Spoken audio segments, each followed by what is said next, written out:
Okay. All right. So, first of all, good afternoon, everybody. Good afternoon. There we go. Thank you. First of all, I want to say thank you all. Thank you to Dana and Jason for hosting and sponsoring our very first Securing Your Future Building a Financial Safety Net with Insurance. Okay? Hosted by me, Maria. So, what we're going to do today, we're just going to have a conversation about insurance. A little bit about me. I have been, where's my mouse? Here we go. I think I did that. Here's me. Me. Okay, a little bit about me. Maria, I've been an insurance broker since 2003. I actually kind of stumbled into insurance as a profession, as a career. I was working in corporate America, 9 to 5, like everybody else, being an admin, and I loved what I was doing. I was working in investor relations in oil and gas. So I worked with several Fortune 500 companies since I was a kid: Clorox, Playtex Apparel, Grant Prodco, I think the school district. I worked with the school district. I actually worked with Goose Creek when I started in school. I started working in the school because I wanted to be a teacher, right? And I had the privilege and the, what I would call, I can't think of the word I want to use right now, but I was able to see in real time behind the curtain what it meant to be a teacher, right? I have a passion for teaching, and I thought I was going to be a teacher in the traditional school system. But I was 17 and I was going to school as an employee staff member with some of the kids I went to school with. So some of the same teachers that were my teachers, I'm now sitting in the staff lounge with them. And I'm hearing conversations that were not so nice in regards to the children and the career and everything. And I was going to Lee College at the time to start my college education. And at that time, my father had passed away the year before. I was paying for my own college education, using scholarships and grants as well. And I couldn't believe that I'm taking the same classes that I just got for free in high school, I'm not having to pay for them, okay? And life started happening real fast. I became disabled at 18. Single mom. Now my mother's now a single mom with 3 kids. And I had to work. So I ended up dropping out of school because at that time it didn't make sense to me why I'm paying for what I just did. And I was making like $3.35 an hour back then, okay? I had a car note that I was responsible for. I got the down payment for that car from life insurance, from my dad's policy. My mother, unfortunately, was only able to afford what we call a nickel policy, which was about $5,000 worth of death benefit that she was left with to raise 3 children. So when I graduated the year after my father passed, she says, Maria, all I can give you is $1,000 to start you off, down payment on your car. It was a 1984 Toyota Camry LE, and I thought that was the best thing ever because it was loaded. I had the option of a new car, Corolla, or this Camry, and you know Camry was it back then, right? So I got this Camry, and game was on. I'm working at the school district, and I'm having to figure out how to pay car note, insurance, gas, and my living expenses, even though I was at home, okay? So that was my first introduction into insurance. Shortly after that, I bought my own insurance policy from a company called A.L. Williams, now Primerica. And most 18-year-olds are not thinking about life insurance, but I had just lived what it meant to not have adequate life insurance. And I've been insured ever since.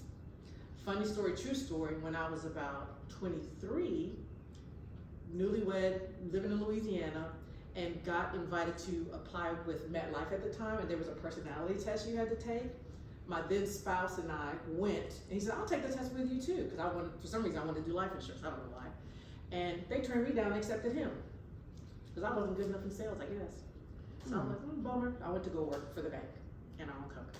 So fast forward, I'm here in Houston, I'm in my 30s, and I'm working at the top level floor in Galleria with all the executives, the investor relations department. I was the assistant for them, and the accounting department. So I was with all the movers and shakers up there, but there was no room for advancement for me because I had no degree.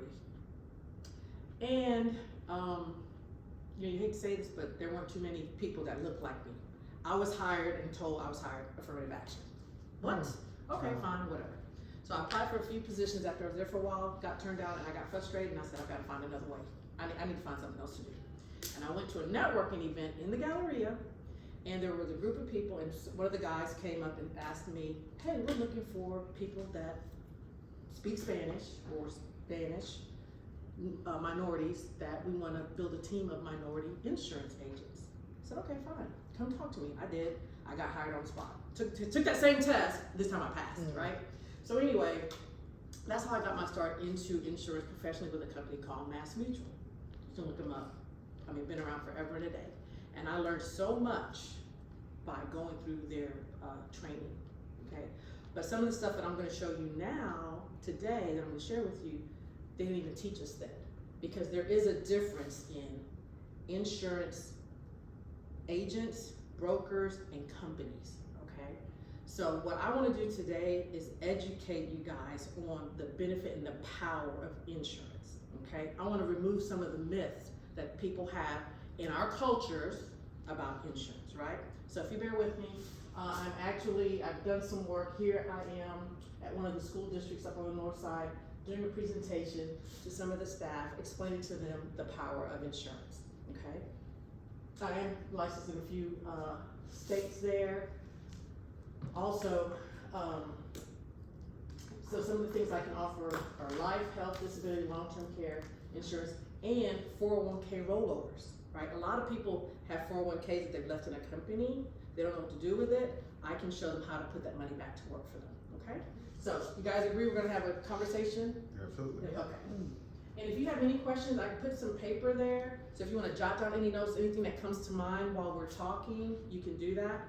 And then at the end, we'll have question and answer. Okay, so let me see if I can get this. Okay, so introduction to insurance. So, pretty self-explanatory. In today's world, securing your future is crucial. We know that more now than ever, especially in our age group, right? A lot of things that we know now, we wish we would have known them then, all right? So there's life, disability, and long-term care insurance are some of the ones that I call the building blocks of your financial safety, of your financial house, your safety net, okay? We're gonna go into that a little bit. And you see how understanding these types of insurance can help you make informed decisions about your financial stability. Okay? Right, so what is life insurance? Can anybody tell me what life insurance is? What do you guys believe life insurance to be? What is your concept? I'm gonna start with you, Roxy. You can start with me. Okay. Okay. Life insurance is a financial safety net for things that happen. Misfortune happens and you need something to secure your family, secure yourself if it's like disability, so being able to sustain yourself in bad times, basically. Okay, so what I just heard Jason say is that insurance is in case something bad happens, right? Something unexpected happens, which is true. Exactly right, but there's also a way for insurance to be in good times, okay? We'll go into that later. Roxy, I want you to tell me what you Mine is super plain Jane because I didn't ever know a lot about insurance when I think to talk about it. All I knew was that if a person had life insurance, there was money left for the family when they died. Okay, That's what you know. that's what I knew then. Obviously, I've learned a lot more now, but still, that's my go-to thought when I think life insurance. Okay, Dana. Okay, I'm gonna give you the answer I thought before conversation, right? Before I cheated. Before I cheated. But same thing. You buy life insurance. I knew the younger you were, the less it would cost you, and all I knew was buy a whole life policy. That's it. If bad stuff happens, somebody dies. This is what's left over. That is it. That is all I was ever taught, told. That's all I even heard. That's it. Okay, so what I hear in the room is that life insurance is a negative has a negative connotation because it only comes in handy when something bad happens. Right. Only after you die, there's a demise, right? What do you know about insurance, Avery? Because I actually started this because for you guys, your age, your brothers, your siblings, your peers. What do you know about insurance?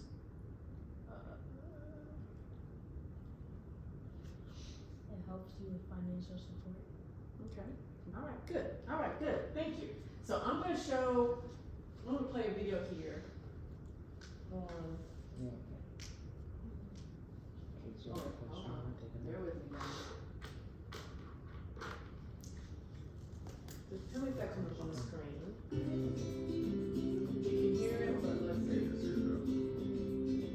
If you're a young person, life insurance planning may not be the first thing on your mind. In fact, young people are often advised to buy a cheap term life policy and, quote, invest the difference. But don't be fooled. You see, term life insurance just continues to get more expensive as you age, and most policies statistically expire before they're ever used. Would it make more sense to purchase a whole life policy where you could lock in your costs when you're young and allow the cash value of the policy to grow over time as your family and assets increase? This locks in costs and also secures a permanent death benefit to protect your loved ones. A few more advantages to whole life insurance for young people. Retirement planning. You can start parking away when you're young money that will be liquid during your retirement years that you can utilize as a part of your retirement. Number two, college planning for kids. You can use the cash value in the policy as it grows over time for funding college. Number three, self-banking to recapture debts such as student loans, mortgages from the cash value of the policy as a way to take back control over your financial resources. Want to learn more? Minimize the PowerPoint. Connect with us today, and you can also subscribe. Okay. So sorry about that, guys. Like I said, you guys are my first audience using this. So, could you guys understand what they were saying? Yes. Okay. So, Jason, what did you take away from that video? A lot of what I was told, which was, get a whole life policy and allow it to grow in cash value and then use it for planning for college, for bills, to be able to use the growth of the policy for now. You don't have to wait for it. Okay. Now I want to ask a question, make us think. 'Cause we're amongst family here, right? Where would you go to learn how to do that? If I wasn't here, where would you go? I was about to say Maria. You don't have access, I mean, who? I mean, I have 13 uncles and aunts that if I thought, okay, I need to figure out something or a starting point, I would ask them. Mm-hmm. My mom and dad, because they have insurance. They've had insurance since I can remember, but it was never talked about. I just know they had it. There you go. So the conversations have not been had, right? Conversations have not been had. And that's what I want to do, start having those conversations, right? Especially, it's not even too late for us, but to get our kids, our next generation, higher, on a better footing than we're on.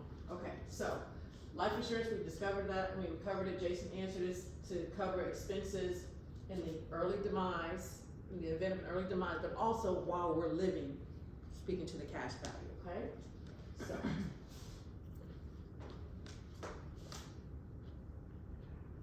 Tell me when this comes back up on the screen. I left the house and I told my mom where I was coming, and she said, "What are y'all gonna do?" And I said, "It's I don't know, I'm thinking about doing something for Ellie, the life policy or something." And her face went really negative, really fast. Mhm. Like I told you, like it Mhm. was. I was And I was saying like, what you "Mom, said. there's like so much more to it, you know." Mm-hmm. But her immediate reaction was like her face was like upset. Because yeah. of future planning? But that's No, that's not not how it was. Like that's not how it's thought of in, I guess, my world. You know what I I mean? don't understand. Why would it be bad to have life insurance? Tell them about the Christian thing, that part. Tell about the Christian. I don't know the answer. I would really have to ask her, and I didn't want to get into it before I left. But I told Dana that my mom's thought process in having like been raised Catholic, and like it was as if it was like a death wish. Like, you know what I mean? Like if you got a life insurance policy on someone, it was as if You're wishing death on them. almost, yeah, like that's how it translates in my head. I don't know that that's what they think or that's what mom thought. I'm just saying that it was like, why would you do that? You know what I mean? Like it was, I don't know. Okay, there we go. Oh, It's something so. But when the long-term care part, that's the part that your mom should hear. Yeah. But now you need to be taken care of. Where's the money gonna come from? So, thank you. Sorry about that, guys. All right, so we went over some of the benefits already on life insurance. The biggest one for me that I hear is this peace of mind. I was just recently in one of the local school districts doing employee benefits, and I had so many people come to me that have been there in this district for years. They were educators who had not been educated on the benefits of their benefits, their insurance benefits. I'm talking life insurance, they didn't even know their health insurance. Life insurance, health insurance, cancer policies, accident policies, disability policies, okay? So many came to me after, because we did one-on-one, I did one-on-one with them. From the cafeteria workers to some of the teachers. Miss Maria, thank you so much for explaining and breaking it down the way you did. Now I finally understand. And that's what actually prompted me to do what we're doing here today. Because I want people to understand. Because I have been on all sides of insurance. As the agent, as the HR person, and as the beneficiary, okay? So I wanna give you guys a little peace of mind before we leave here today, all right? Now, talking of what Jason was talking about, there's a video I want you to listen to. Unfortunately, I can't get it to play. Did you know that every dollar you put in a traditional bank is one less dollar that you can use to truly build wealth? Having your money in a traditional bank is a terrible financial deal because you get next to zero interest. There. Did you hear it, guys? Did you hear it? Come on. Zero interest, while the bank leverages your money to make more money hand over fist. But there is a safe asset that offers exponentially more interest, but also, number one, guarantees growth. Number two, pays dividends. Number three, offers tax-free compound growth. Number four, access your growth cash savings tax-free. And number five, provides a leveraged death benefit. The asset is properly designed dividend-paying whole life insurance that you can set up as your personal bank by following these steps. Step 1, capitalization. Set up a properly designed whole life insurance policy focused on maximizing cash value accumulation. When properly funding a policy, the cash value account grows quickly and you have access to cash value typically within a month of starting your policy. Step 2, when designing your policy, make sure you have the correct amount of your premium going towards base and towards paid up additions. This drastically reduces commissions paid to the agent, and you want a policy that has the minimum amount of base premium with the majority of the cash going into paid up additions. Step 3, fund your bank by putting as much cash into your policy as possible without the policy becoming a modified endowment contract, or MAC. One of our experienced life insurance professionals will be able to guide you here. Step 4, finance your purchases. You use the cash value in your policy as collateral for a life insurance policy loan. You then use the funds from the insurance company to purchase cash flowing assets. One great cash flow asset is real estate because it creates cash flow and offers tax incentives. As you use your policy loan to make a down payment on an investment property, you can then use your monthly cash flow from the property to pay back your policy loan with interest. Step 5, recapture your money. As you pay back your loan, your cash value account is still growing through interest and dividends with true compound interest because the entire balance is still in your cash value account. Step 6, repeat the process again and again. The key to successfully using life insurance as your own banking system is to borrow against your cash value, purchase cash flowing assets, then pay yourself back by repaying the loan. So you are essentially making money in two places with the same money.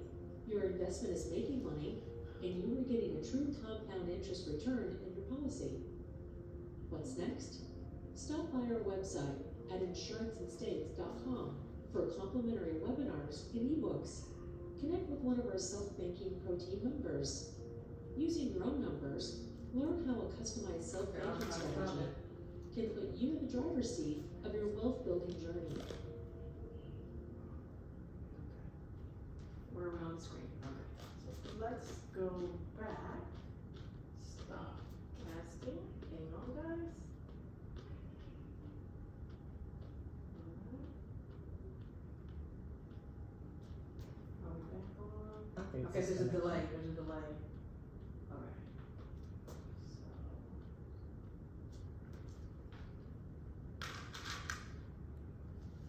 Jason, let me go back to the main screen. Because that's no longer on my computer. Okay. Hmm. Yeah, turn on.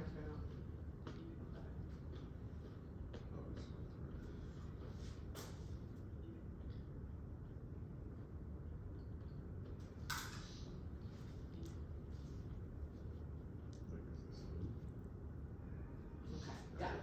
Alright, awesome. So. Just find it real guys. Okay, so. That video we just watched spoke exactly to what Jason said he knew about life insurance. What life insurance could do, right? But the difference is it has to be a whole life participating policy properly structured. Most of us are familiar with those term policies where you pay for so many years and then it expires, you outlive it, and you have no coverage, it doesn't build cash value. Those policies are what I could call like rental policies, kind of like your car insurance or renting a house. It does what it's supposed to do. It protects you for a certain period of time, like your apartment protects you for the time of your lease. But once you leave, that money is gone. It doesn't accumulate equity like this house when you're paying for a mortgage, right? And it's relatively inexpensive and it's better than nothing.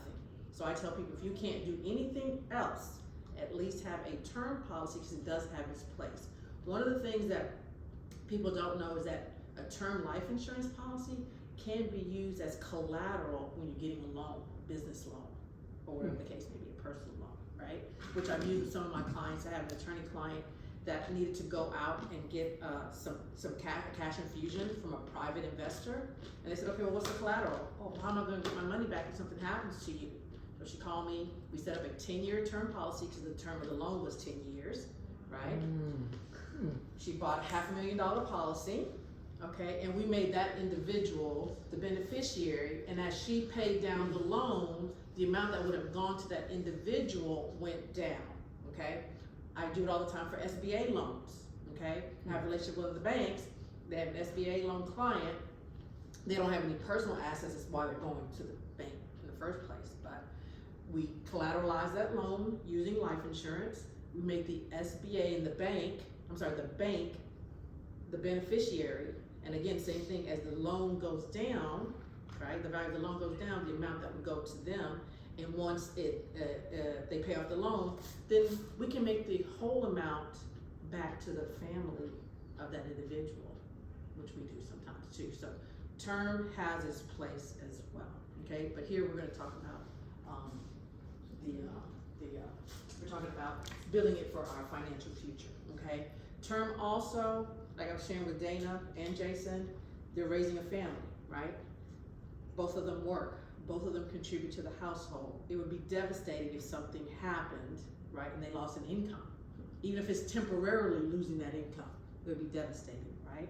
So while the children are growing, they're here, all those expenses are there, we're just putting that safety net. So if something were to happen, everything keeps going the way it is, right? And I know you guys recently had experienced that personally, right? Yeah, okay. So we're talking real life stuff. All right, so we're gonna go on. Anybody have any questions about that or any comments? What is an MEC? MEC, what's an MEC? MEC is MEC, Modified Endowment Contract. There's a certain rule, IRS rule, that you cannot put over a certain amount depending on the individual circumstances into the policy with cash value, or else it becomes an investment policy, no longer an insurance, life insurance policy. Okay, so good question. Anybody else? No? Okay, now, we're gonna go on to the next one. Understanding disability. Actually, I can talk about this day and night in my sleep with my blindfold and my arm behind my back. Remember I said earlier that I had been on every side of insurance. In particular, I was talking about disability insurance. Okay, can anybody tell me, well, never mind, y'all read it. I was gonna say, tell me what it stands for, what it means. Okay, so for me, when we're setting up and I'm sitting down with the teachers and the employees that go to different companies, this is one of the first things I talk about. Let me tell you why. I want you to imagine, everybody has a piece of paper? I want you to draw a big triangle, like a pyramid.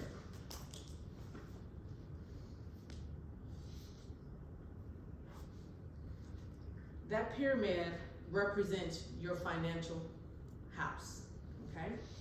And then at the very bottom, I want you to put a line within the pyramid, okay? Yep, there you go. A little bit, yeah, like how Roxy has it. And I want you guys to write in there, on that first block, disability. I'm sorry, paycheck. I'm sorry. No, I take that back. Write in disability. Duh. Write disability. Write disability. Write disability. Okay. All right. We know that disability offers income protection if you're unable to work due to an accident or an injury.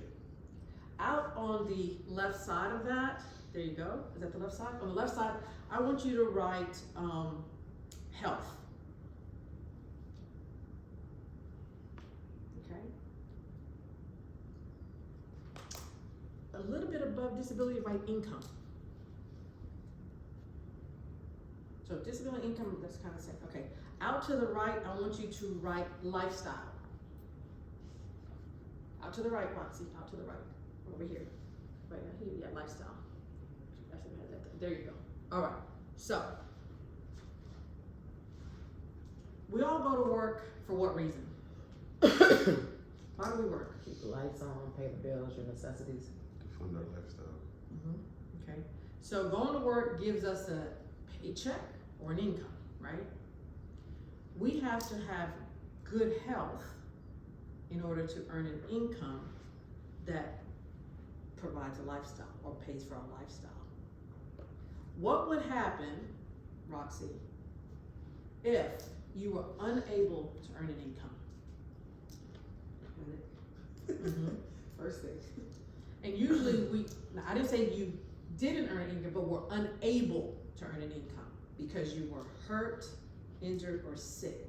Go and put an X over your health. X out your health. Xing out your health, right, bad health, means you cannot earn an income. So go X out income. When you X out your income, go ahead and X out your lifestyle. Right? I mean, that's self-explanatory, right? So how do you protect your income? How do you protect your income? Anybody who wants to answer, I'm not gonna call anybody. Savings if you have it. Okay. How long can any of us in this room go without earning an income? Tomorrow. That means we rely on our income, which means we rely on our health. Nobody's coming to save us, as we well know, right? So the first thing I talked about, put in a disability policy. The disability policy does not cover 100% of your income. If it did, what reason do we have to go back to work, right? But most policies cover between 60 to 80% of our income. And I am this should be my picture right here. I'm the poster child for disability insurance. I've been disabled more times than I've been dead. Do I need to repeat that? Roxy, you looking at what? I've been disabled more times than I've been dead. And a disability, unfortunately, people believe disability is a long term, but we already said here that we cannot go without a paycheck for very long. So even if a disability lasts a month, 2 or 3, it can cause financial ruin, right? The very first time I was disabled, I was 18. I had just come from New Orleans, as a matter of fact, with some friends. And we were having a good old time, went with some family, some friends, and had a good old time. 2 days later, I wake up and I'm in severe pain. And I'm having a medical crisis, and I'm rushed to the emergency room, and I have an emergency surgery at 18.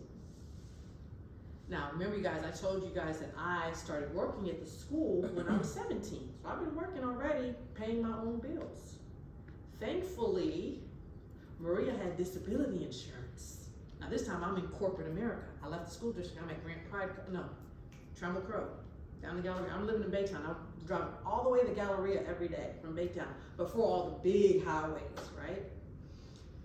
So, I'm disabled. But thank God I had disability insurance. So I was able to stay home and recover without worrying about how am I gonna pay for that. What card do I have? Elliot, okay? Right? So that's the first time I was disabled. So I thought, hey, that bad thing happened, that's the worst thing's gonna happen, I'm good, let's go. 21, I'm disabled again. A reoccurrence. Now this time, I'm living in New York, on my own in my own apartment. Yikes! I'm working for another big corporation, Playtex Apparel. And at that time, my salary was about $26,000 in 1992. That's a lot of money back then. And I was making money on the side as a fit model, $50 an hour on my lunch break. So I thought I was, what? Disabled, again, to the rescue, okay? Most women think about disability when they go out and have birth and they're out for that 6 weeks. I got a story for you guys on that one. So I had my first kid at 23, my first daughter at 23. Didn't have any disability coverage because I'm self-employed, da-da-da-da. But when Gabby comes around, you all know Gabby, I go out for maternity leave. It's supposed to be a natural, easy birth, 6 weeks out. Wow. Okay? It turns into an emergency C-section, which is usually about 8 weeks out, right? Well, I had complications. I was out 3 years. 3 years. Be on the street.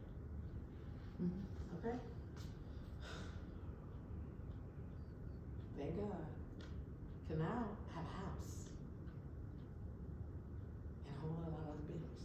I didn't have at 21, but here we go. Okay? 3 years out. There's some other minor ones in between there. And then 4 years ago,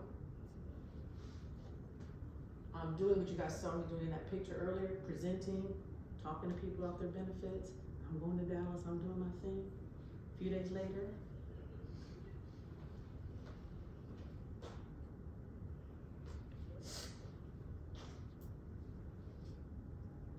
I'm in the ER, ended up in intensive care, and they're telling me, ma'am, get your affairs in order. You're gonna be here for 6 weeks.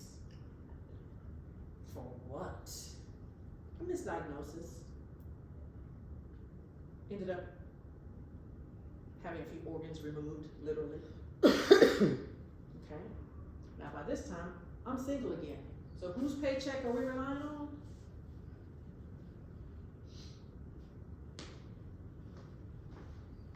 Gabby was in middle school. My oldest was in college, and that's my mom and my nephew, and that's me. I was disabled this time for 13 months. almost lost my house. I had disability, but I only had short term, which lasts for 3 months. Me being me, I'm reading, because I was a contractor, and one of the organizations that I belonged to professionally had long-term disability as a benefit that I wasn't paying for, that I didn't know about. So I made a phone call and found out, oh yeah, you're covered. What? About a week or two later, I get a check in the amount of, drum roll, $19,000. And that paid until the doctor said I was free to go back to work. Okay?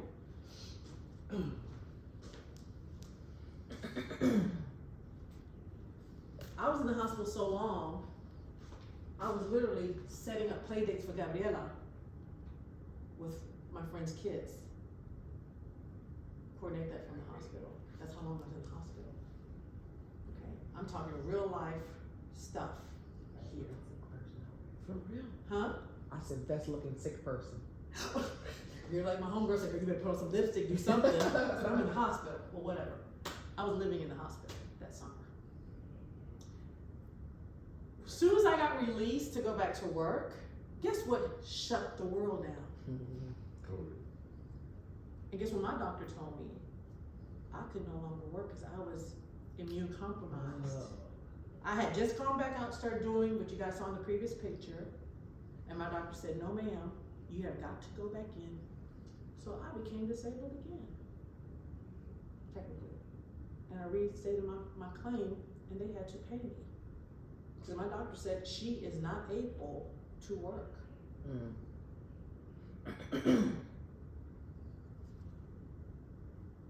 Now, let that sink in. I didn't miss a beat in my bills. I take that back. I take that back. Before I found out I had that policy, my friend set up a GoFundMe for me. And my pride was like, no. Because I had no idea that that initial stay was gonna last that long. Then I had to put pride aside and accept help, literally from people I've never laid eyes on. Never laid eyes on. God is good, right? So. All right, good job. Good job. Huh? You say God is good, and I said, it's All the time. All the time, okay? So, what I'm telling you guys, sharing with you guys, it's not what I heard. It's what I know. And because of that, I'm able to stand here today. Literally and figuratively, able to stand here today. Because I no longer have to worry about how am I gonna pay my mortgage. What I tell people, if we get sick, anybody in here gets sick and I'm not gonna work, if she needed a plate of food, you would get it to her, right? Correct. Or vice versa. But you know what you or even the agencies won't pay if you're sick? They won't pay your mortgage. If you're renting, they'll give you rental assistance. They won't give you mortgage assistance. Because they're not gonna put equity into your portfolio. So now do you see why Foundation. that foundation, there you go, is so important. Next in the pyramid, I put life insurance. And both sides of life insurance. The term side, I'm gonna call that the dying side, okay, if you die. And then the permanent, the whole life side, for while you're living, as we saw in the last video, right? Because we talked about earlier, if something were to happen to Jason or Dana, right? We want to continue to live as the best way possible. We don't want to suffer and mourn on top of our mourning, right? So we're I'm calling everybody that we're suffering, we're mourning the loss of a loved one, and then we're trying to figure out, how am I gonna keep the lights on? Oh, how am I gonna keep the house to keep the lights on, right? That's where we put life insurance. We already talked about the different sides. On top of life, I want you to put another line. And then there's where I want you to put health insurance. Because let's keep it real, health insurance is necessary. But, see in this picture right here? I had no health insurance. But because legally they cannot turn you away from medical care, Methodist Hospital took excellent care of me. Excellent care of me. Actually, probably better than if I had insurance I was gonna say because that. they were free to do whatever they needed to do without worrying about the consent of the health insurance company. Literally. That first stay was over $144,000. Cause I was in there 10 days, including ICU. And guess how much I had to pay? Zero. Zero. You know why? I had no income, cause I was in there that month. I earned no income cause I'm living with them.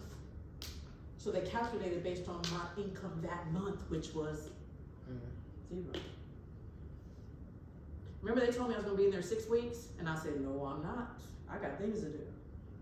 So after 2 weeks, I was sent home, but I still had all the apparatus and everything on me.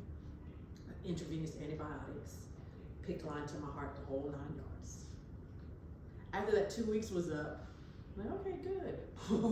4 days later, I'm back in. I mean, they're down there 12 days.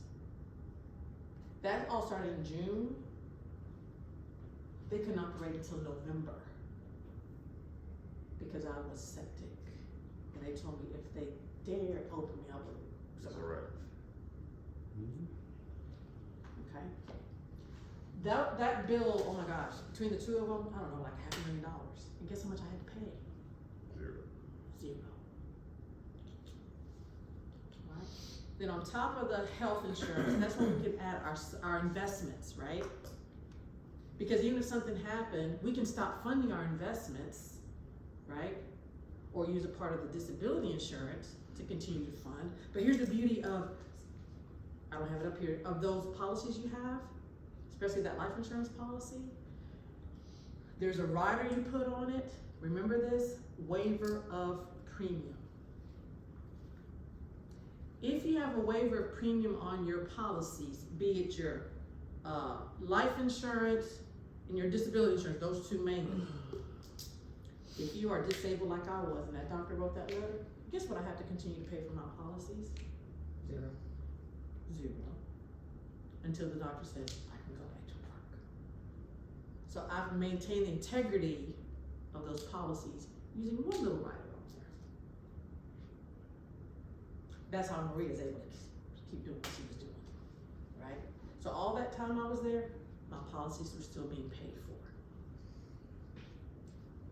For those who may or may not know, when you finance a car, you can put credit disability on it for pennies on the dollar. And one of those times when I was disabled in the past, Credit disability. one of those times when I was disabled in the past, my Volkswagen van was paid for with credit disability insurance. So for pennies on the dollar, I was able to maintain my lifestyle, minus my health being compromised, right? Any questions, comments, anything? Why isn't all of this said? You go to your insurance person or they sign you up. Why isn't any of this information presented? This is my simple answer. 2, they don't know. Number 1, because not all agents are created equal. Remember I told you in the beginning, we weren't taught a lot of this stuff even when I was an agent, became an agent, okay? 2, I don't know. I just don't know. I just don't know. It's all that you put it all so simply, and like, why are more people not doing this? You know, Because you don't know what you don't know. Mhm. And then think about all the things that you learned as a clinician. There's all this theory that you learned in school. You kick that off. You kick that away as soon as you start to practice. Yeah, that's Right, true. as soon as you start to practice. So the more you know is the more you know. And until you meet someone that says, do you actually know this stuff? Right. Or do you just have a framework of it? right now you just have a framework of it. You've heard what you heard in the past. You've heard what you heard from other people that you might know, your peers, and you have to determine whether or not, okay, which one do I listen to? Because which one is blowing smoke, which one is actually legit. And you don't know. And how many of us actually want to know about insurance? Yeah, no, It's- it's definitely, it all gets blurry. It's boring, right? And I'm like, ah. And what I found, it's a need and not a want. And what's human nature? What do we lean towards? Our wants. There's nothing, I coined a term, there's nothing sexy about life insurance, right? Nothing sexy about life insurance. Here comes Maria. I figured out how to make life insurance sexy. S.E.X.I. The S is for strategic and your financial planning. Write it down, Avery. The E is for exceptional, like we learned today, right? Exceptional in that it can do the things that I told you it can do, right? It can be customized to your need. Me as a broker, I'm not an agent, I'm a broker, which means I can go out and shop for products that match your individual needs. We can customize it. What is my X for? What did I say? Strategic, exceptional? No. The E is for essential. See, I had to pull that off the shelf. I had to go find my notes from 2021 last night. The X is for exceptional. Remove that E. What was the E? Essential? Essential. While you're doing that, I'm gonna look for something really quickly. It's on my phone.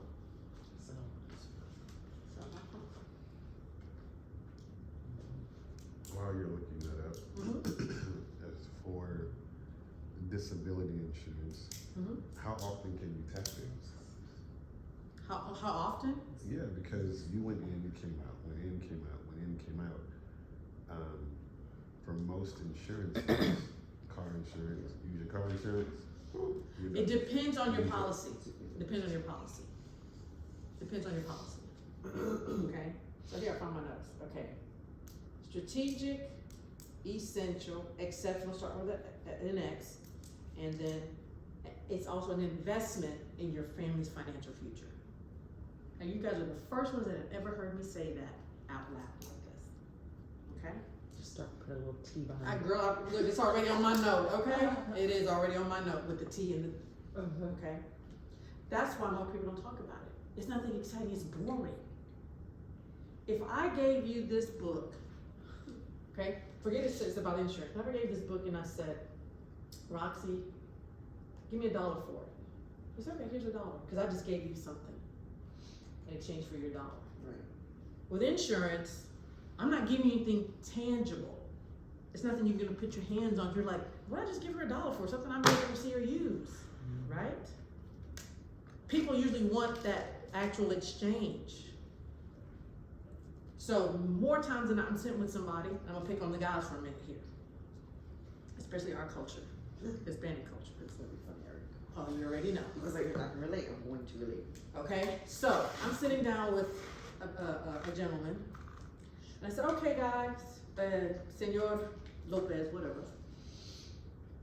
Okay, I see you don't have any life insurance here. Why not? No. Si me compro, me muero. See? What I say? No one knows. Oh, say it in English. If I buy it, I'm gonna die. It's like a death wish. Right? I'm so happy you said that. If I buy, si me compro, me muero. And I don't wanna die and then she gonna live off my money with another man. I hear that all the time. More times than I care to hear, or that you can imagine. And so I say to them, okay, you work, you're the breadwinner, right? Yeah. Your wife work? Yeah, what'd she do? Something she contributes to the house? A little bit, but mostly I pay the check. Okay, I pay the bills. Okay, how many kids do you have? Oh, I think, well, I have 4. How many daughters do you have? I got 2 boys, 2 girls. How old are your daughters? 12 and 15. Okay. So, sir, you're telling me you're okay that if something happened to you Your wife has to get with another man out of need and necessity, somebody that you don't know, and you're okay with them living in the house with their teenage daughters, somebody you don't know. That changed the ballgame. Get the policy. And then look, I go in for the, and I said, what makes you think she wants another man after dinner with you? Make it a little funny, right? Okay, and then I put it even further. You drink beer? Yeah or no? Yeah, I do. I said, how much is that 6-pack of Kawamas that you get at the end of the week on Friday when you're going home? You know what that is. Kawamas, right? 6-pack of beer, 12-pack of beer. It cost me $12. So for that same amount of money, give or take, you can protect your family. All right. You gonna go out to eat? Yeah. You go to the buffet? Yeah, we go on Sundays. How much is it? I'm just average $10. How many of y'all? 5 of y'all, right? Yeah. $10 is cheap. So $50 a Sunday, and you know it's more than that, right? Absolutely. Okay. I'm just 20. okay. But an hour and a half later, you're hungry again, right? That same money could have gone into those policies and protect your family. You're working so hard today, you're coming here every day to work to protect your family. You don't want to protect them in your death, in case of your death? Oh, okay, you're right. I didn't think about it like that. I know the culture. I'm from the culture. Okay? It's not about having faith in God. But he says he helped those who do what? Help themselves. And we cannot predict anything. We can what? Prepare. What else can I say? I think I can shut it down now, right? You could, but the other reason why you said, why don't people learn about this is because it's not considered a need. That's what I said. It's a need, No, but it's not considered a need. It's not considered a need because when you're young, you're invincible. When you're older, well, I've got everything balanced, and when it's too late, it's too late. And so that's how it's the continuum. If you flip it to, just like you change the man's mindset of, this is your family. You want to protect your family, you want somebody else protecting your family. Whose job is it? Yours is. Or That's yours or knowing hers. your audience though. So that's like, okay, she said, I know the culture. So she's speaking to a Latino male, okay, this is what's gonna play in his head. So as the person with the product, I guess you'd have to know what that group needs to hear.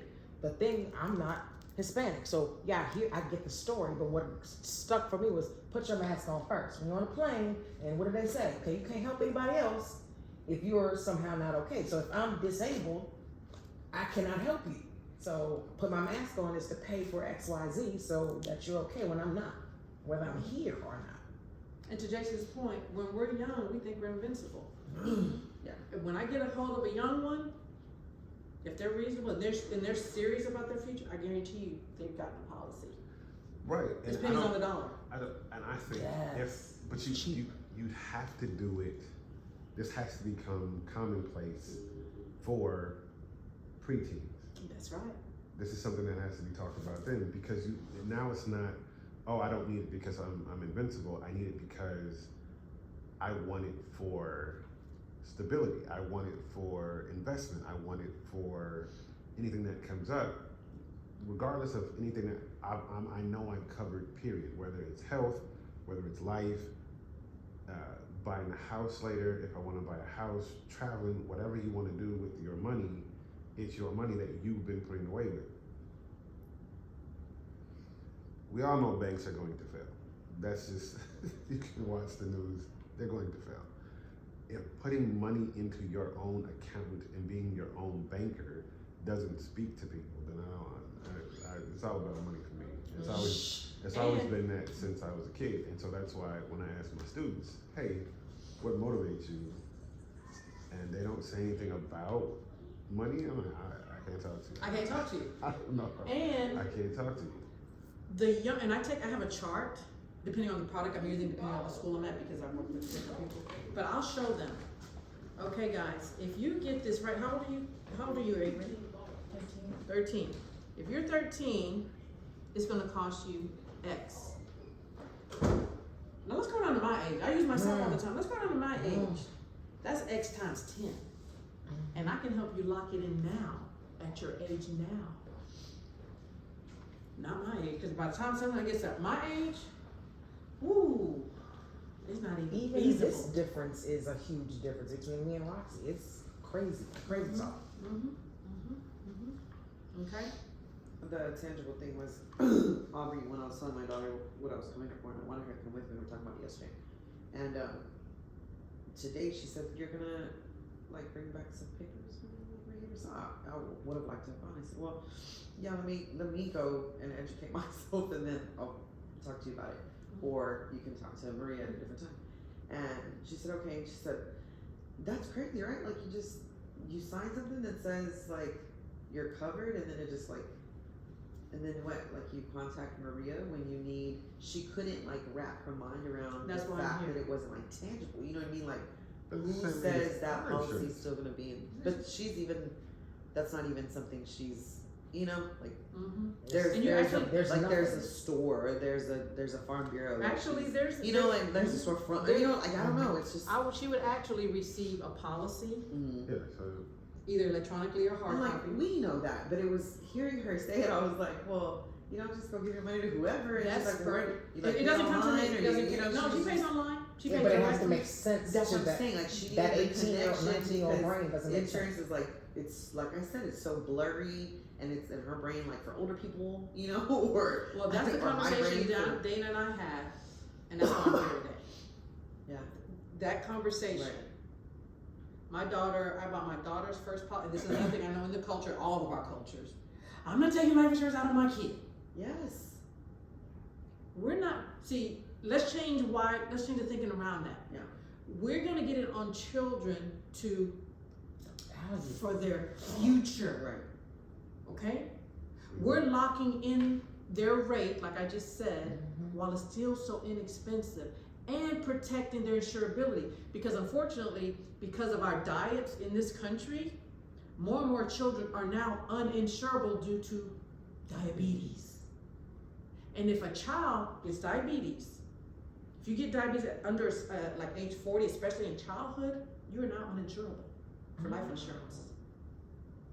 Very rare cases you can get it. On a premium. Yeah. My daughter, I bought her first policy when she was 4. I've written policies on practically newborns. Not for their demise, Yeah, no, it's like but it's for their death future. insurance. It's No, not life it's not. insurance. It's Like, it that's literally says life insurance, like for the time that you were alive. You know what I mean? Like you think that would click, and it my culture is like it's death insurance. Like that's what you're doing. but that's the thing. It's almost like urban legend where you have to unlearn it. Yeah. there. You Thank have you. to have people that come in. No, it'd be like, okay, Even let's. today, my mom's face was like, "You're doing what?"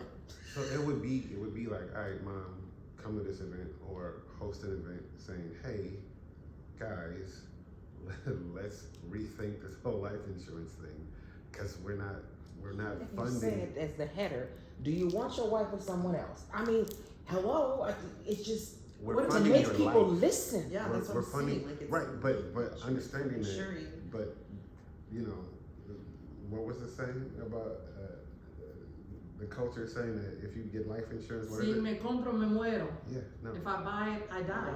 right. Or Just straight if you buy it, you'll live.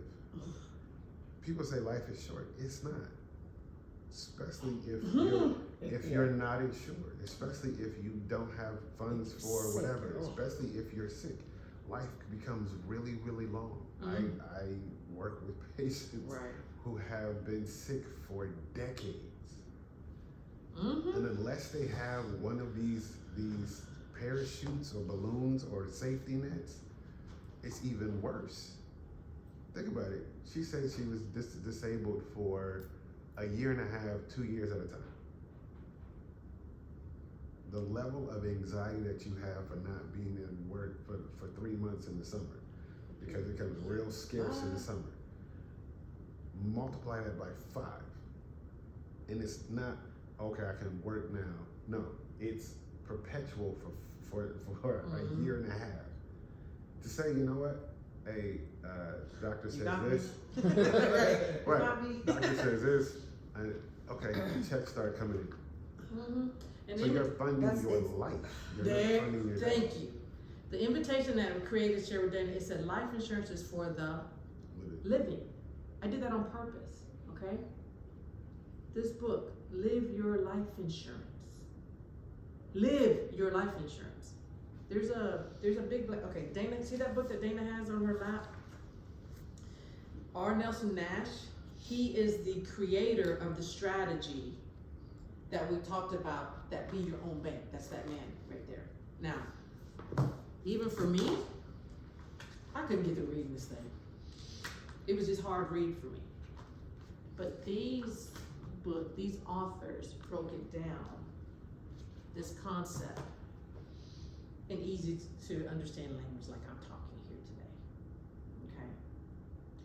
There are cultures that have been doing this for centuries. That, right? Read it. Just read it. I just got chills. What would the Rockefellers do? I'm gonna tell y'all a story. 1900s, the famous families, the wealthy families were the Vanderbilts, the Rockefellers, the Astors, blah, blah, blah. Once upon a time, the Vanderbilts, y'all know Gloria Vanderbilt? Jeans? She's from that line. Anderson Cooper's mom. There you go. The Vanderbilts were one of the wealthiest families in New York, in the country at that time, right? They were actually wealthier than the Rockefellers. Yeah.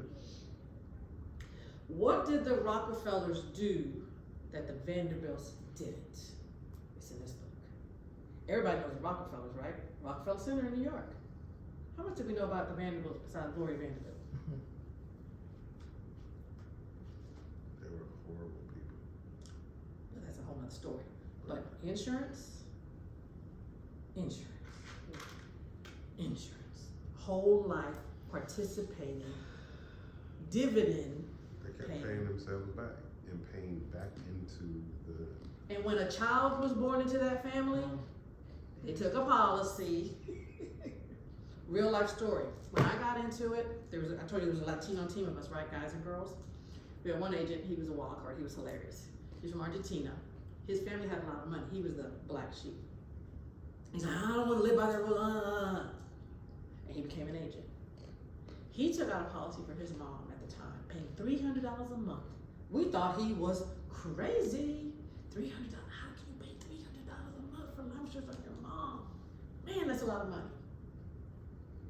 Fast forward, she passed away a few years later. He has not worked since. How do you get a life insurance policy on your parent without pissing them off? We have to have Right, because again, like culturally, We have to have a she conversation. wouldn't speak. We have to have a conversation. You know, They have to be re-educated. And I honestly that's believe hard that. to do. That's so hard. When to how do. did your What- mom? You know, you've been hearing it for 100 years. Yeah, but if you did not have a relationship with your parent, that'd be one thing. But if your parent has your best interest at heart, regardless if they understand it or not, mom, you want to protect me. You want to protect your grandchildren. You want to protect. Okay, just listen. Mm-hmm. You don't have to understand everything at this jump. I know. So let me ask you a question. Where's your family from? Kennedy's near San Antonio, Or what's their heritage? Mexico. Okay. Were they born in Texas or they born in Mexico? No, it's fourth generation here. So they're fourth generation here. Okay. So okay, I'm an immigrant's kid. I'm first generation one side, second generation on the other side. My kid is a first generation, third generation. Okay. Grew up in an immigrant culture, life, the whole thing. Now I know Texas is a part of Mexico and all that, but why do most immigrants leave their countries and come here?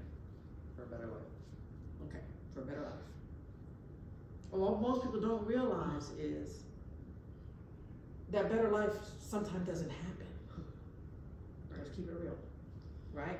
Because they're still operating Right, that mentality. that mentality in that country that they left behind, where there was no opportunity, or they felt there was no opportunity. So they sacrificed, okay?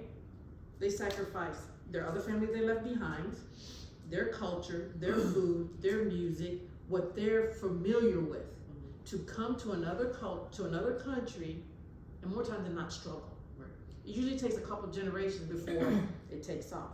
But sometimes it perpetuates because somebody doesn't change the way they're thinking. They don't educate themselves.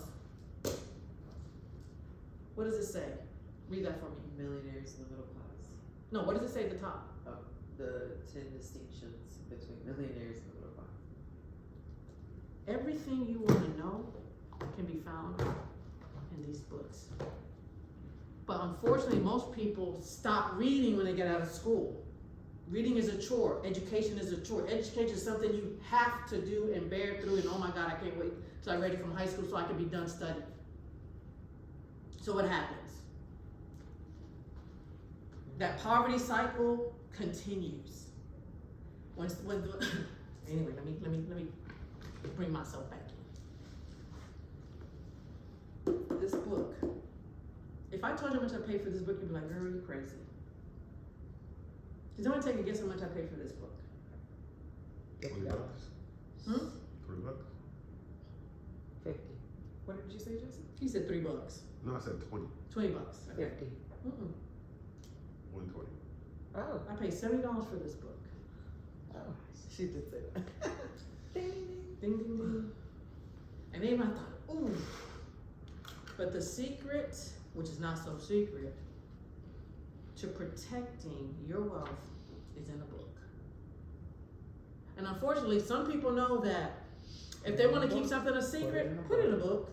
Because we get distracted with Netflix, YouTube, Instagram, TikTok, Facebook, movies, football, baseball, clubbing, and you don't take an hour, 15 minutes a day and read something.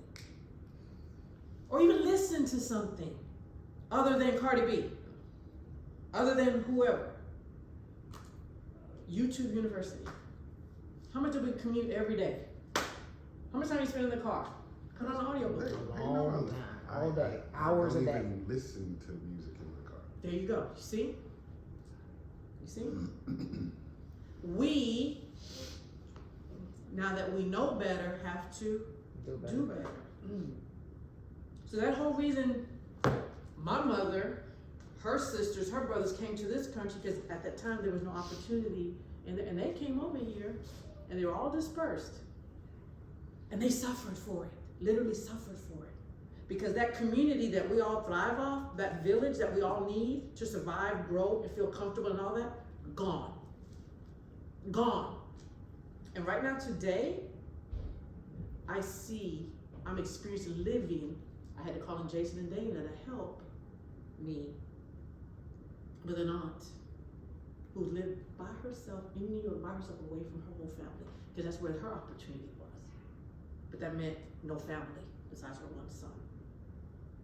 Another one in London, her and her 2 daughters by themselves. She's in a nursing home. Because the load was on their shoulders and their shoulder alone.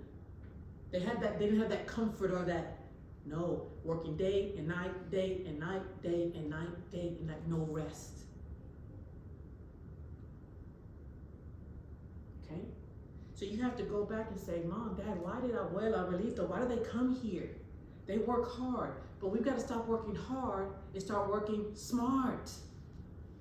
Let's really start putting that into action. Not just say it. I've been having these ideas, I can show you my notebooks for years, and I was like, and I said, you know what? Dana said, girl, she said something to me, I said, you know what? This is my responsibility. I took it for granted what I had in my head, other people knew. This one, We all same. do. No, same. Okay? Something good up. I know you gonna know somebody, or this one. We laugh. She gonna know somebody. Some break car. Someone's gonna know somebody. If you got a medical issue, don't call me. No, call him. I don't know nothing. That's right.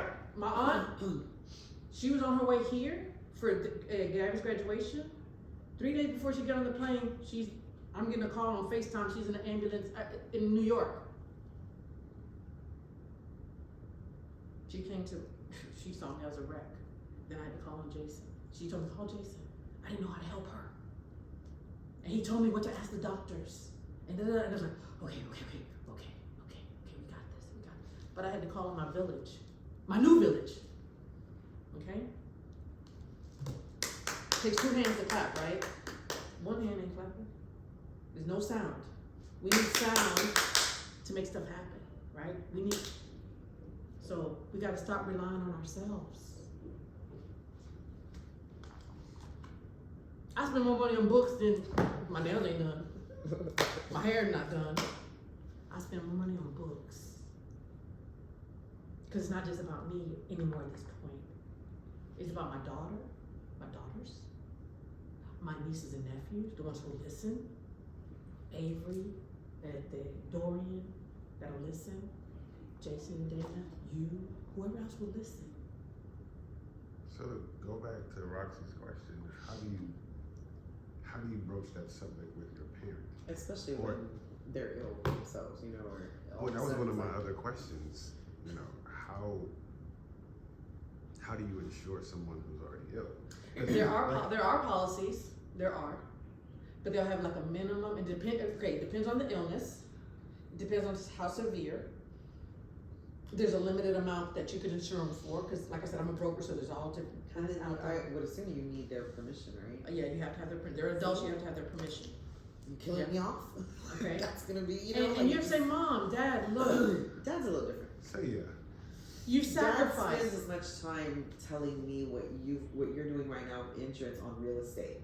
I'm a real estate broker too. So, you know, I'm a real estate agent, I'm sorry, I'm a realtor. That's the most valuable thing, you know. Well, that's he would understand this, or at least be more open-minded to things like this. remember in the video it showed how the life insurance can fund your real estate Right. investments? So it's just a.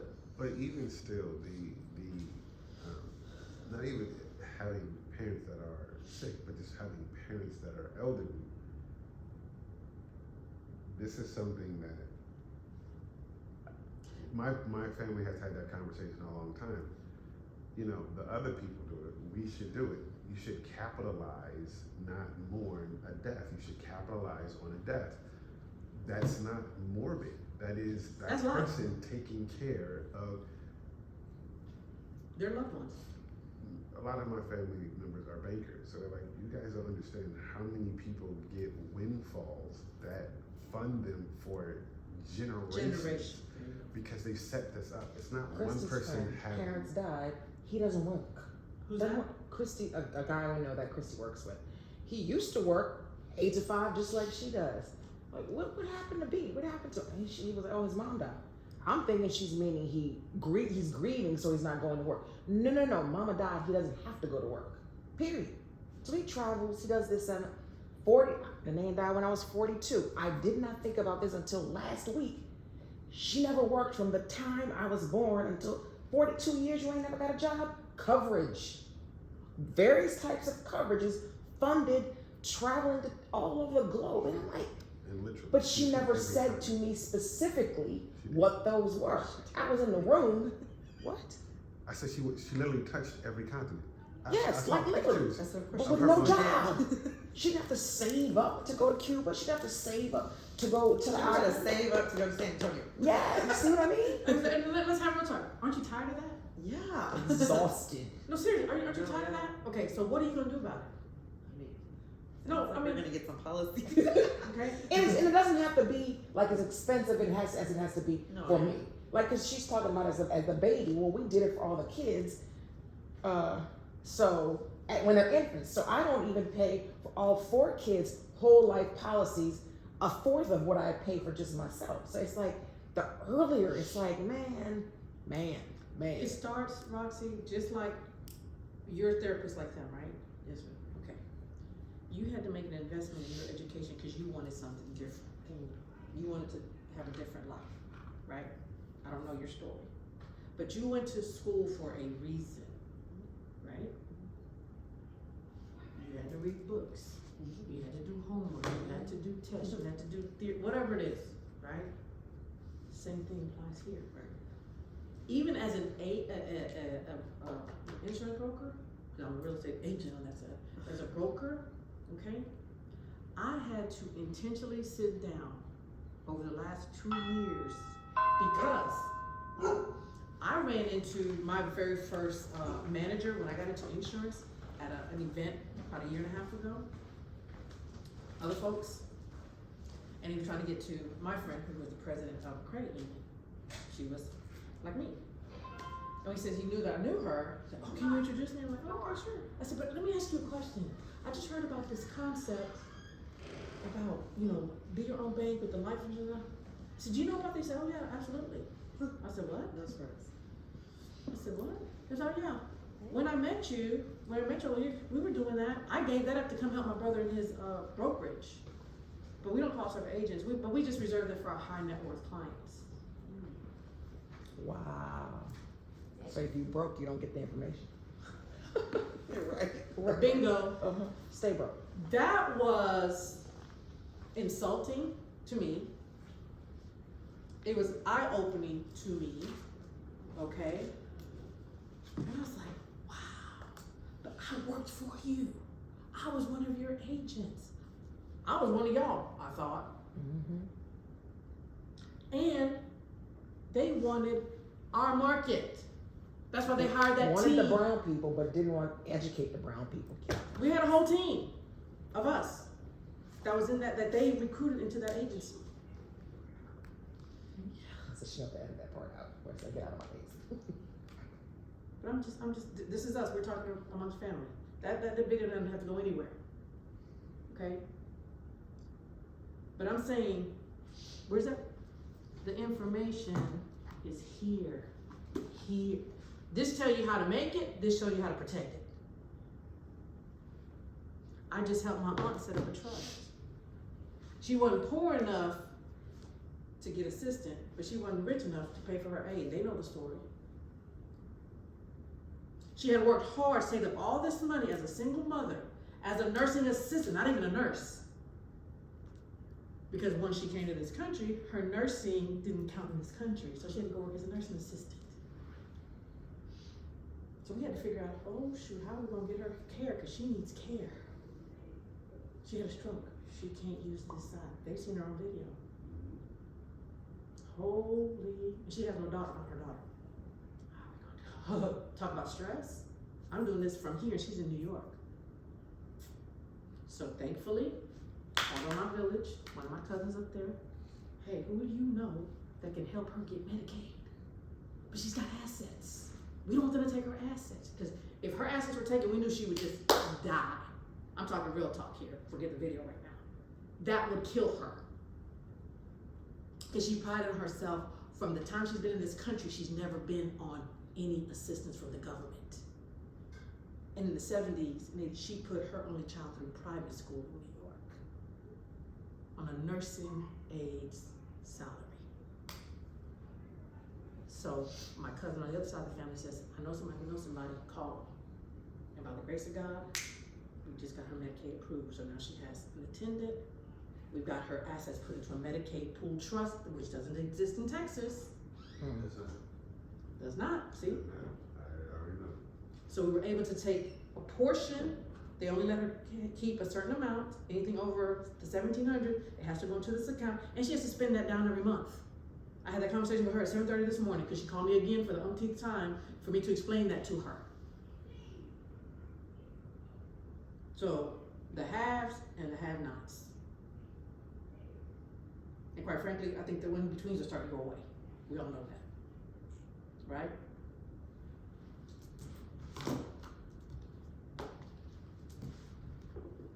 I got this book ready. I don't know how to do it yet, but I'm learning. But I knew somebody who knew somebody. And I called on them, and they did, and I just shipped all those documents to New York. I had them all prepared, the trust, power of attorney, certification of all of that is being notarized in New York right now. I had to get my pieces notarized here and then send them over there. So it's not for the lighthearted, the faint, or the lazy. I'm gonna tell you that right now. It takes work. Dana's witnessed me doing this. And it's taken, I had to set aside everything that I was working on to generate my own income to make sure that happens, because I only had a finite amount of time to get it done for her. Sometimes we wait too late, and we gotta take action now. You did it by coming here today. She did it by calling me, by inviting me, by doing a Zoom with them, having her sit here. Right? Here's the thing, you get one parent, right? You get one. You get one mom, you get one dad. You have auxiliary people, but the one that you call and you get one. So we were talking about how do you broach that subject. One, you're the only one that I have. You're my one and only one. If I can have you protect me throughout, if I can continue to have you protect Ty and all everyone else, why wouldn't I take that opportunity? Why wouldn't you? Like, I went, I need you to hear this. And it can't come from you. It has to come from her or someone else. It can't come from you. Right. You can set it up, it can't come from you. Because of the relationship. Right. Some things you can hear best from your family, other things have to come from someone else because it's that separation that they're like, that's legit. It's not Somebody just just let me joke. Her mama's mad at me, honestly, she is, because when she got sick, who had to go and force her to do what she didn't want to do? Somebody else has to force her. Like, she ain't got to never see Maria again. But it's something that's not optional. Like, I could not go. Okay, Miss Marianne, you're just gonna have to be mad at me. And if she could have spit on me, she would have. Oh yeah, she was hot. She fish grease. But you're not well, so I gotta do what I gotta do. That's, you know. You see, in the culture, even though you're adult, I know this. You're the child. You're the child, but they want to treat you as a child. You're their child, but they want to treat you as a child. And it's a very hard Like dynamic. she's living in my house, and it's still like, I don't think you should do that. I had to have that conversation. I've had to have that conversation It's with my mother. laundry. Like, I've done it like this for years, you know, or whatever. Let me tell you, I tell you, I've been doing this since 2003. My mother bought her policy from somebody else. Ooh, this guy is. I even took one out, paid for it, had her sign it, and then she said, no, never mind. I said, wait, what? Oh, no. And the whole excuse was, no, that's too much money for you to pay. I don't want you to pay. Mom, I'm gonna have to pay it sooner or later, one way or the other. She got so mad, I had to say, okay, never mind. See, cancel it. But she listened to somebody else. And I said, you know what, Mom, she got it, she got it. What can I say? Yeah. Been there, done that. Got the t-shirt. But you have to have the conversation. Because we gotta break that cycle. We've gotta break that cycle. We've gotta stop thinking like that. Like over there. I had a team, I was HR, remember I told you I was on all sides, it was HR. It was a pipe yard. And we had 2 payrolls. Salary, non-salary. Non-salary were the hourly workers who were mostly made up of our people. Okay? So we're doing a big presentation of employee benefits. My Spanish wasn't that great at that time.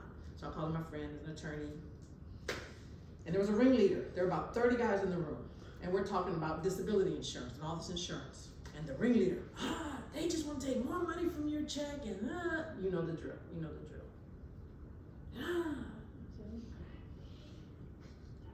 I told him straight up, I said, this is not your country where el patron will keep paying you a little bit something if you get hurt on your job. So I told this one, I said, you ask him, the one who was making all the, I said, you ask him, if you get hurt, is he gonna pay your family's bills?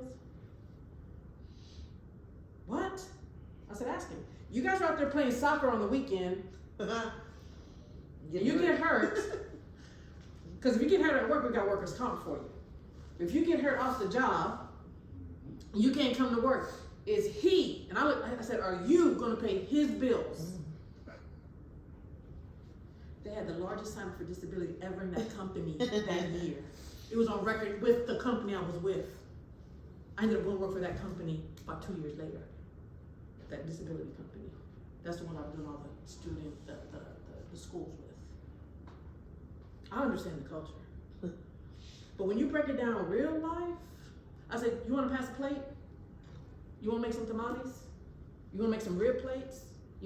That's how you gonna bury it? I said, For so real. now you gotta go beg. That's what you're doing now. Passing the plate so you can bury your loved one. So now you're mourning on top of your mourning. Who wants to do that? It costs you a cup of Starbucks, the same thing, or the Kawamas, right? I tell the ladies, I can't afford that, so let me see. She's all jacked. She's all jacked. Stop. Keep it real. I tell them, oh, I can't do that. I said, the fact that you're telling me that you're hemming and hawing over $25, I'm dead serious. I do that. I do them like this. I said, can that pay your bills? If you got it, you got it. Ain't mad at you. But if you're telling me that you can't go more than a month without a paycheck, you can't go a month without a paycheck. So we need to make some changes. We need to turn off the cable bill. I cut off cable years ago. We can get a fire stick. Right? We can do press-ons. We can learn how to do our own hair. We can stop going out to eat every weekend and go out one weekend a month. There are things that we can do. I've had to do it. I have no shame in saying I had to do it. Right? But it's gonna be between my hair and my nails done, or my mortgage getting paid, or my disability policy getting paid. This was the scariest time of my life. I'm laying in a emergency room, and they're telling me, get your affairs in order. You're gonna be here for 6 weeks. I'm an independent contractor like a lot of y'all. Wait, what? If I don't work, I don't get what? Pay. From one day to the next, I was out there doing my thing, and the next day I was in ICU with tubes all over. I got other pictures that are a little more graphic. I didn't want to put them up there.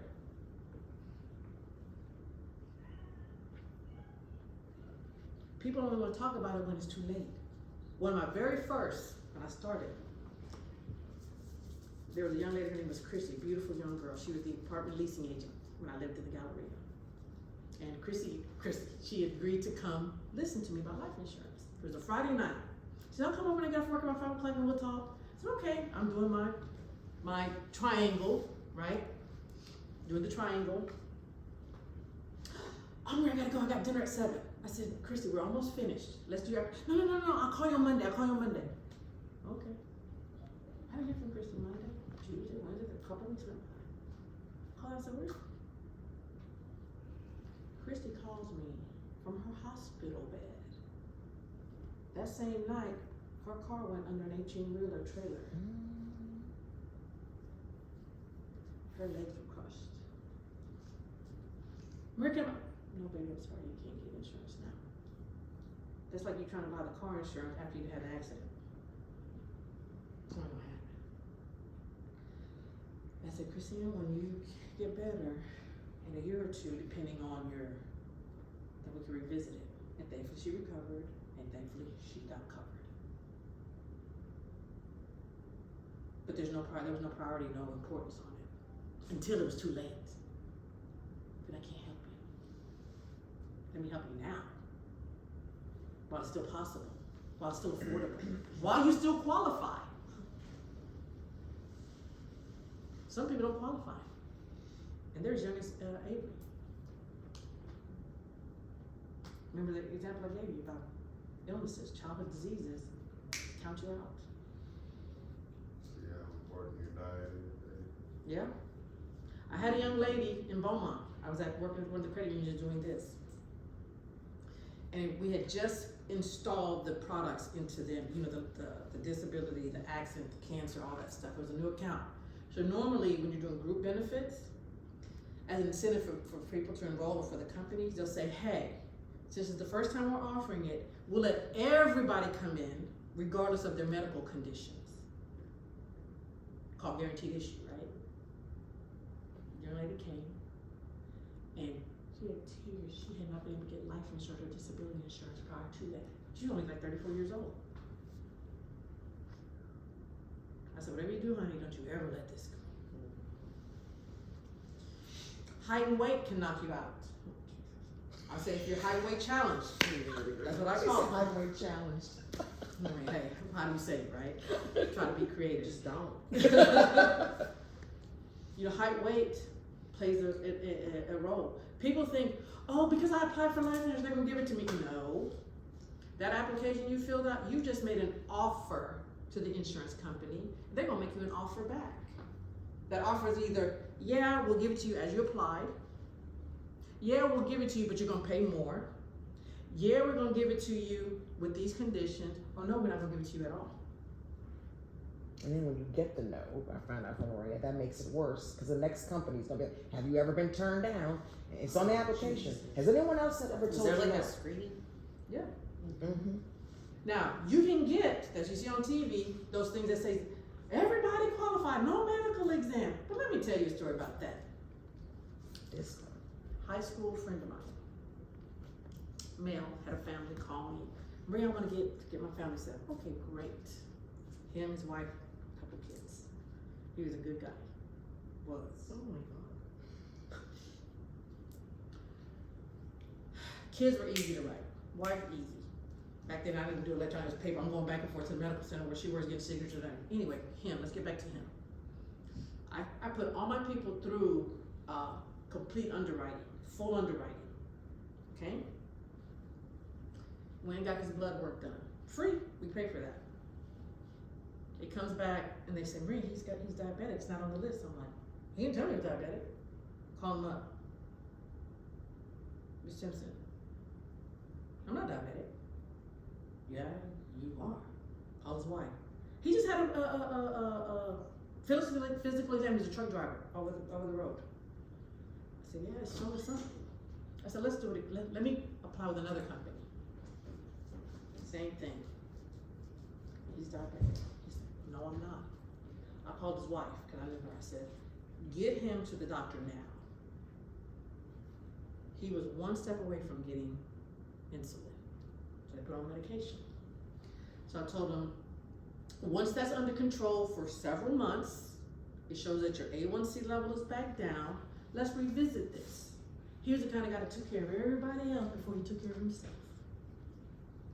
He decided to listen to somebody else that wasn't me and bought one of those policies on the TV. No medical exam required, everybody approved, la, la, la, la, la. What they didn't tell you was, when you buy those policies, those first 2 years, they call it grading or waiting period in layman's terms. If something happens in those first 2 years, guess what you get? If you apply for $50,000 and you die within the first 2 years, you don't get $50,000. You get the premium you paid and maybe 5%. So it's 24 months and 2 years. Let's just say he died in month 22. And his family got 0. When I heard he passed, I called his wife and I said, Kim, please tell me he got something with somebody else. We know he got the one on TV. And I said, what? She says, I know you tried. You tried. He had to sell the house. His twins had just graduated high school a few months before that. Yeah. That's what the fine print is on the TV. That's what that fine print is. So I put all my people through complete underwriting so that they cannot come back and say that you did not disclose to them because they have your blood work. They were able to go through the MIB, which is the Medical Information Bureau, not Men in Black, Medical Information Bureau, and see your medications and your medical history, because anytime you use that health insurance card, it goes into a depository, and they can see, so whether you lied to me or not on that application. Which is good, because I forgot about something I was taking, it was prescribed and I never took it. But people were like, well, you didn't tell us. I was like, I don't even remember that. Didn't even know it. Exactly. So you don't have to rely I was on your looking for memory. that from Yeah, conversation. You see what I'm saying? So we gotta start having these conversations. All that wait in the car. That's grown folks' business. Weren't you the one that told me that you overheard a conversation of the kids at our school, of the kids who went to the school our kids went to? What was that conversation? I meant to ask you that.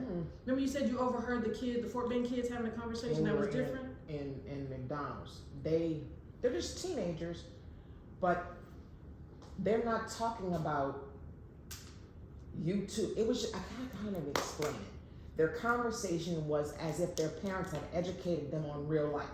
Not just go to school and get your 3.9 GPA, get a good job. No. It was a different conversation from Dorian, their peers. They just are telling their children something different to make them respond to. Even an interaction at McDonald's was just different. I'm not articulating it appropriately, but it's not the conversation Aubrey and Dorian are having. Right. Like we talking about foolishness, not that they don't or they won't, but In that moment. the things You that heard it different. our children are eavesdropping on is not the same thing they're eavesdropping on. The conversation is different. So that's what Okay. I'm Remember I told you I have a friend in Long Island. She's from the Caribbean. I was her babysitter actually, her siblings. She's now a nurse up there, and she works for the airlines. So she got 2 jobs, like a true Jamaican. She's not Jamaican, but she's Caribbean, right? So she owns a house in Queens, but she's in these books. She learned that there was a school district in Long Island where the population was mostly Jewish people. And she learned of the curriculum they had in school that was way different than the public school curriculum in Queens. So she rented her house out to somebody, rented an apartment in that school district, an apartment from her house, and put her child into that school. I actually went to the girls' graduation this past summer. When she showed me what? Investments, stocks, credit. That was their curriculum. Does it look like the one in Stafford or A-Leaf or Fort Bend Christian. Or Fort Bend Christian? I said, girl, I don't know that I wasn't getting it with you. The conversations are different. I actually went to this child's graduation because I was so impressed, and there were few scattered in there. And you know they didn't have money. Their parents busted them into that school or drove them or whatever. So the conversations are a lot different. And we need to start having those different conversations. But we can't have them if we never take the time to learn about it. Or go to those free seminars that they have all the time. I go.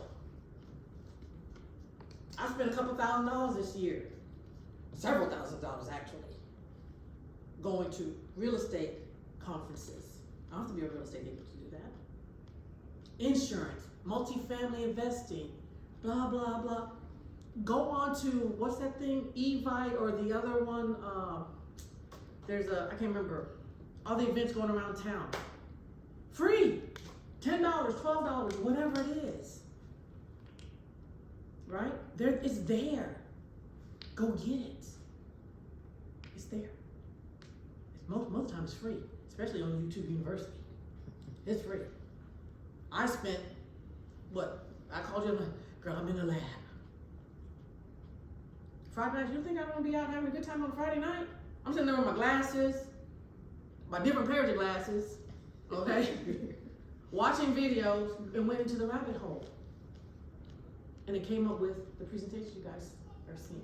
So let me get off the subject, I'm gonna get to the next one. We talked about their age group, our age group, we're the sandwich generation, right? Now let's go to the next step.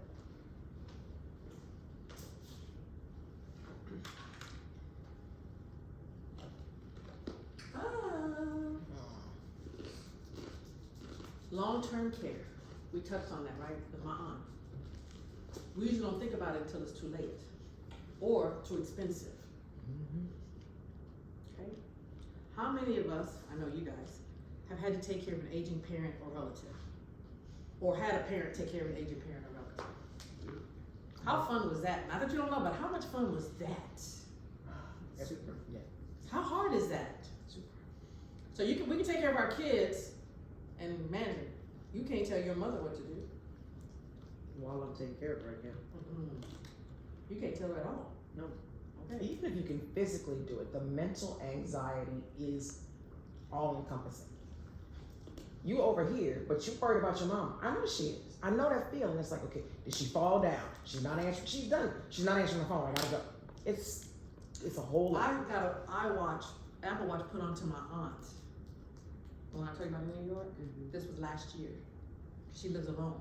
Her son had to go back home to take care of her. He's 50-something years old, single man, had to move back home into his mother's one-bedroom apartment to help take care of his mom.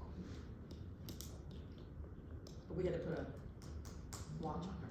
I had to put a watch on me for that. I don't have it on today because I hate the thing. But I'm alone more times than not. I said, in case of an accident, real life, friend's daughter, car accident, flipped over, got pinned by her hair, phone flown out of her hand. I watched, she was able to call her daddy to come get her while she's pinned under the car. So, that's a whole other thing. But how do we pay for that care? Because you can't stop working to go take care of your mom or dad if need be, right? Because you still have to take care of, you can't stop working. Right now, my mother's in the hospital. Right now. She was taking my ambulance to the hospital yesterday. I did it for years ago. I would drop everything and run. It's just me now. I can't. Can you drop everything and not go to work? So how do we pay for the care for our loved ones? Just like we're planning for our kids, or forget, I'm not gonna say forget, but not just for our parents. What about when it's our turn? What about when it's our turn? Right? How are we gonna pay for our care? Do we wanna be burdens on our kids? Do we wanna stress them out? Do we wanna be stressed out because we have to rely on them and we lose our independence?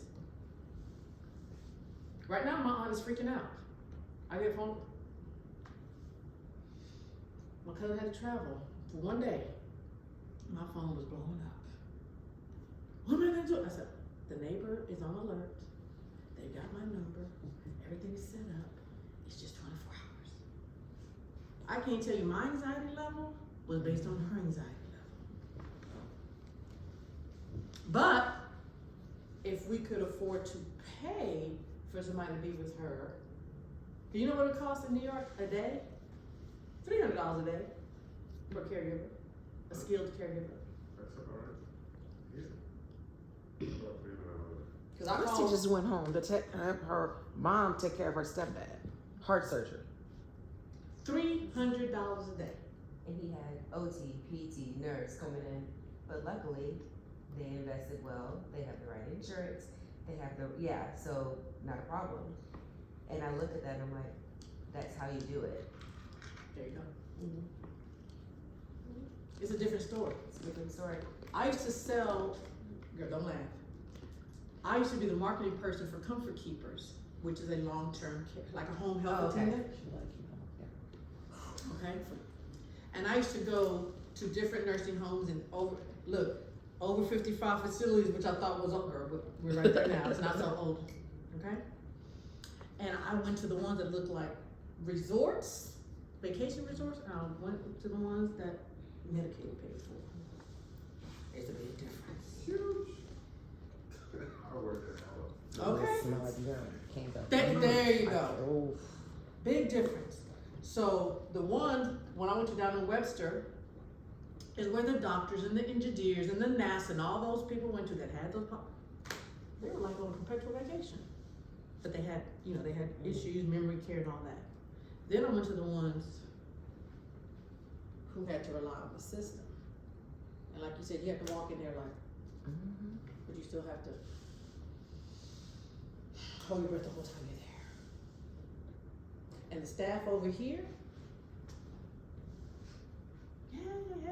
Mr. So-and-so, and how, and what do you need, and are you okay today? What do you want to do? Versus, Give me your. what you want?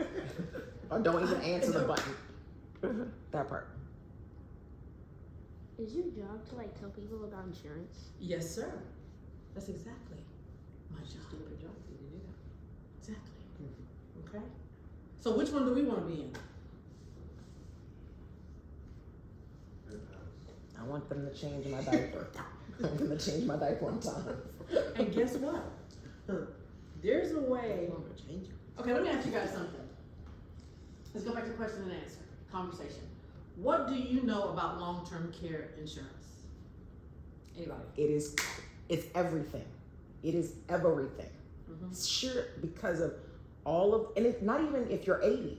Mm-hmm. You can be 52 and need how long are you needing all that care? So it's not an option. That part, it's not an option. That's it. Traditional long-term, you're right. Traditional long-term care policies are like car insurance, use it or lose it. They're not cheap. So you're paying into something that you hope you never have to use. You hope, and if you don't, you think, man, I just paid all that money. Like rent, and I got nothing. Dang it, that's a couple $100 a month I could be invested. Well, guess what? Maria's got a solution. There's a policy out there with a company that has that whole life policy we talked about, that permanent, that has a long-term care rider on it. Most long-term care policies are for 5, 7, or 10 years. If you live longer than that, oh well, so sad, too bad. You're gonna have to come out of pocket. How long did Nanan live? She's 101. Okay. How long did she need care for? She was pretty healthy, you said, right? Yes. Okay. Yeah. All right. How long have you been caring for your mom? May. Okay. Summer. Okay. Before that, all the kids are kidding.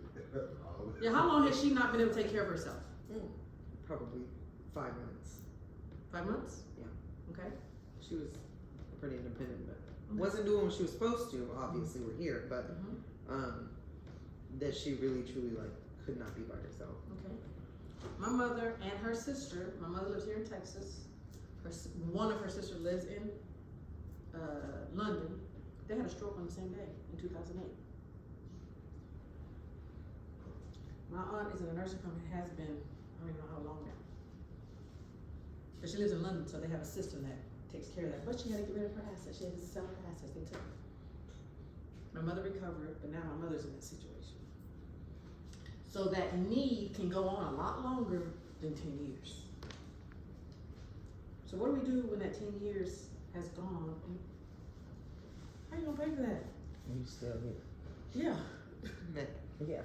And look, and as anxious as we are about taking care of them, I've learned they don't want to take that part. I've gotten those phone calls, I wish I would have died when I had the stroke. I have those conversations with my patients all the time. All the time. I wish I had died. That's like the conversation we just had. Life is not short. Especially when you're ill. It is not short. It is an everyday, you are here every day. Now, what if I told, I'm sorry, Jason. Now, what if I told you there's a way that you can have a policy that will pay you for the rest of your life if you needed it for long-term care. And long-term care is considered when you're unable to do 2 out of the 6 activities of daily living. I know you can tell me what they are. Activities of daily living. There's no friends. Dressing, eating, preparing food, toileting, bathing. Lucas has it.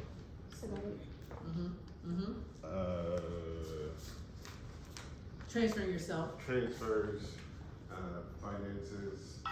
Right. So, being needing long-term care doesn't mean that you're completely in the bed and you can't get up and you can't. No. If you can't do 2 of those things for yourself, it'll trigger a long-term care that benefit. Okay.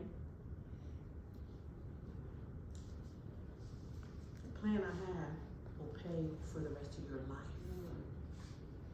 And if you do not ever go on claim, as we call it, where you need it, that money is there for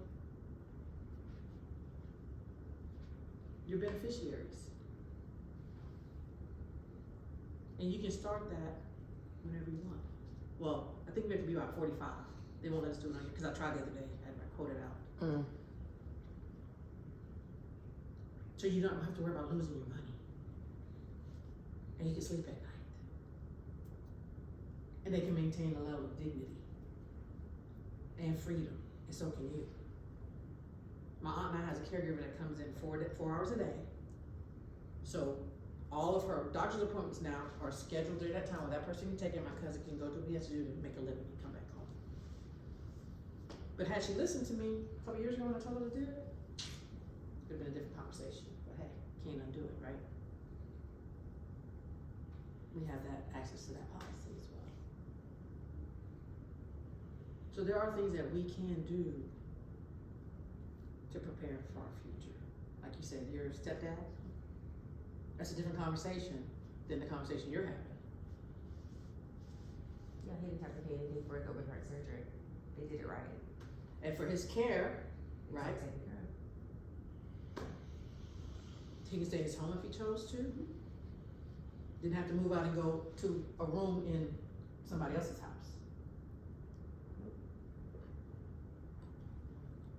It's a whole different conversation. And others have been doing it for years and years and years and years and years. So we have to take responsibility now about what we're learning and what we're teaching, not just our kids, but our villages. Because it really does make a difference. So for years, it was just education that we were pushing. Now we need to add another layer to that. Yeah. What to do, like you told me, your friend, it's like, oh, my child's gonna be making this money as a doctor, but what are they gonna do with that money? How are they gonna keep that money? Right?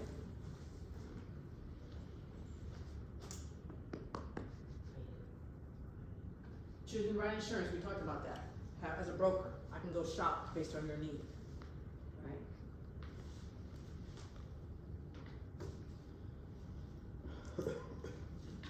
We already talked about the misconceptions of it, what people think they are. What does it say? All those things can play a critical role, the things we talked about in securing your future, right? Now this is my contact information. Now, I designed this logo years ago. Before I ever did one of these, but this is what I had in mind all those years ago. Lifestyle, empowerment, and your legacy. All using life insurance. All using insurance. Because back then I was just thinking life insurance. But using insurance can do that. 42 years living off of coverage. That's crazy to me. Because you think you might die. You don't know. I'm not going to live to be 101. Let's just put that out there. It's in your genes. Hoping not. But, you know. My great aunt lived to 101. She died during COVID. But my thing is, even with all of that, there were still stressors. Because, yeah, you have the funding to pay for the people that came in the house when we were at work. But you still in the back of your head have all those other things that are stressors. So the more of that you can limit, because you take money off the table, oh my gosh. To the point when she had to go for the last 2 weeks into a facility, $3,000 a month. And it was in a nice facility too. Right, didn't smell like She did it it. right. Yeah, She did it right. yeah. See the difference? I mean, it was night and day. We would go and it was like luxury. Remember that place? Around across Yeah. from Fort Bend. Yeah. Oh, I got a story about that. That's where I learned about Fort Bend, and from there is where I applied for. Not that one. Across the street from on the backside. Elementary. Oh, The one facing the elementary. Yeah, because I was at the other one. This was the newer one. That was a little bit older, but yeah, it was Yeah. crazy. They have aisles named after streets in New Orleans. Remember that? Yeah. Oh, she's talking about that other, the first one. The The first Crescent. one. The Crescent. Oh, well, that was The Crescent, yeah. Okay. Sorry. So yeah. That's I'm gonna stay there. that's I mean, some are set up like little villages. I've been to where the nursing home is set up like a little village. They got the salon and the dry cleaner and the hair salon and I need to be there. exactly. Drooling. This is what pissing. So that is what I wanted to talk about today. Okay. If you have any questions, you know, we have one-on-one conversations. We can dig deep, drill down deeper into what your needs are, what your wants are, right? The plans you want. Or Those riders though, that's, yes, they cost extra money, but the few, like you said, the few extra dollars they cost, when you need it, oh my God. That Riders are add-ons? Yes. It's like a cancer rider or stuff that's just not a part of the base policy. That happened to Annuities. What? Uncle Danny. Remember he had Right. it was like on his birthday. His eyes were jaundiced. He went to the hospital, has a rare form of cancer. And couldn't work. And my aunt, like you, had all kinds of policies. She had a policy for cancer. So he has not been to work since, and he still makes the same salary. There you go. You have to have it. I had an accident, a couple weeks ago? I had an accident a couple weeks ago in my house. Slipped and fell. You saw the pictures. You can still see the remnants of the That's bruising. nothing. That's nothing. This is pretty. I just did a video on YouTube. Baird said, "Hey guys, we're coming to you live from the Sports Rehabilitation Center. Came to get my papers to fill out for my accident policy. And by the way, I just filled out my disability policy because I was disabled this summer for about 3 months." Coverage. How does that work if you have a full-time job? What do you mean? It doesn't. So I can still work and have a. So like my accident policy, because I slipped and fell and went to the emergency room, urgent care, and it's documented that I went, that I was in an accident. Because I went to the urgent care, I get like $75. I had x-rays, I get another $100. I went to follow up my primary care, I get another $75. So each thing that I have to do as a result of this accident, I show them that I paid for it and the treatment was done, and I get paid. So it's almost like Aflac. That's where right. You have Aflac, and the doc comes and pays you for everything that you do. So every doctor's appointment, every follow-up, therapy, all that, you can still work. Yeah, depending on your policy, we'll tell you how many visits they'll pay for, how many, whatever, yeah. But that's because you're like the head of household, or like if it's a No. child that gets No, hurt? yeah, you know, the children, I went over hers with her the other day. She's got the accident policy So on the upset. kids. You know how many broken bones and true accidents? I've reviewed her benefits with her and I told her. She got on the For kids. Mason, who's hurt his foot how many times in the last couple of months? Yeah. And you can have them through the job or you can have them separate. When I was disabled in 2014 from a car accident, Gabby and I were in a car accident. I had the disability coverage through my job, the short-term rental, and I had owned a personal policy for many years. And I had to disclose to them that each one that I had it, and they both paid me while I was on. They coordinated benefits. So that's why they asked the question, is this replacing or? No, they're asking in place because they want to make sure that your agent is not churning or trying to sell you something you don't need or trying to remove something you have in place which may be beneficial just to make a sale. Okay. Yeah. Yeah, so it's kind of checks and balances. So what types of policies are there? There's accident policies, disability policies, cancer policies, chronic illness, critical illness policies, hospital indemnity policies like a GAP plan. Mental health. That's probably be under your health and your disability. Some disability policies will cover mental health. Disability. Yeah. At least, Yeah. and then also the employer will specify based on what they buy from a Yeah. broker. Yeah. Their package looks different. Yeah. So like working for the county, it'll say this is covered under this. Yes. If that makes sense. And then some of those policies you get on your job, it'll say group, cancer plan, group accident plan versus accident insurance. Like, I used to work for Colonial for many years, which is like Aflac's competitor. Colonial, when we go into the employers, so they work with their broker, they set it all up, and sometimes they have a good mix of group, because group, the cost is usually gonna be much lower than an individual. The individual policies, they're portable, you can take them with you when you leave the employer. The group policies stay behind. Yeah. Okay? And you can also buy them outside from a broker, right? That you own, you control, it's yours, right? But I would, like I told Dana, if they offer it to you at work, pennies on the dollar, get it. It's better than nothing. Yeah, I get everything. I don't ever know what I'm being offered. I get it all. It's like, want, it's a lot. It's Well, that's why they bring people, a lot of places, like I represented to them. yeah, that's what I do. I did that for a couple weeks at the school district. Well, they do it for full-timers, because we're not considered full-time, Yeah, and then they sent us an email. saying you can And get you this. click on all the things, Mm-hmm. and by like the second one, I was like, Well, I'm tired. now you know me. That's what I do. I've been doing that for me. The benefit of here was my issue, because that's why I told him, have you sent the paper to Maria? Like on the phone, he can call and get one quote. I can call same specs and get a different quote. Okay, I don't know y'all, so I don't trust that what you're selling me Right. is in That my was part best of Audrey's interest. thing too. Right, She was right. like, so Mhm. you just believe Well, now- what they tell you? Now your network in your village has just been expanded. My daughter, she was like, because what she was saying is people don't buy because it's not something tangible. You go to the store, you give them money, they give you food. Insurance, you don't touch it, see it, feel it, smell it. It's not there. That's what. But the problem is, like you said, you have many broken bones. I was at boot camp. I tore my meniscus. Just They would have covered that if you had an accident policy. Or let me take that back. Okay, Your retro- health, let me take that back. Go Let's back. use the right verbiage. Let's come back. Your health insurance covers that treatment. Your and I accident. have surgery. Okay, so your health insurance covers the treatment of that. That accident policy pays you because you had that accident.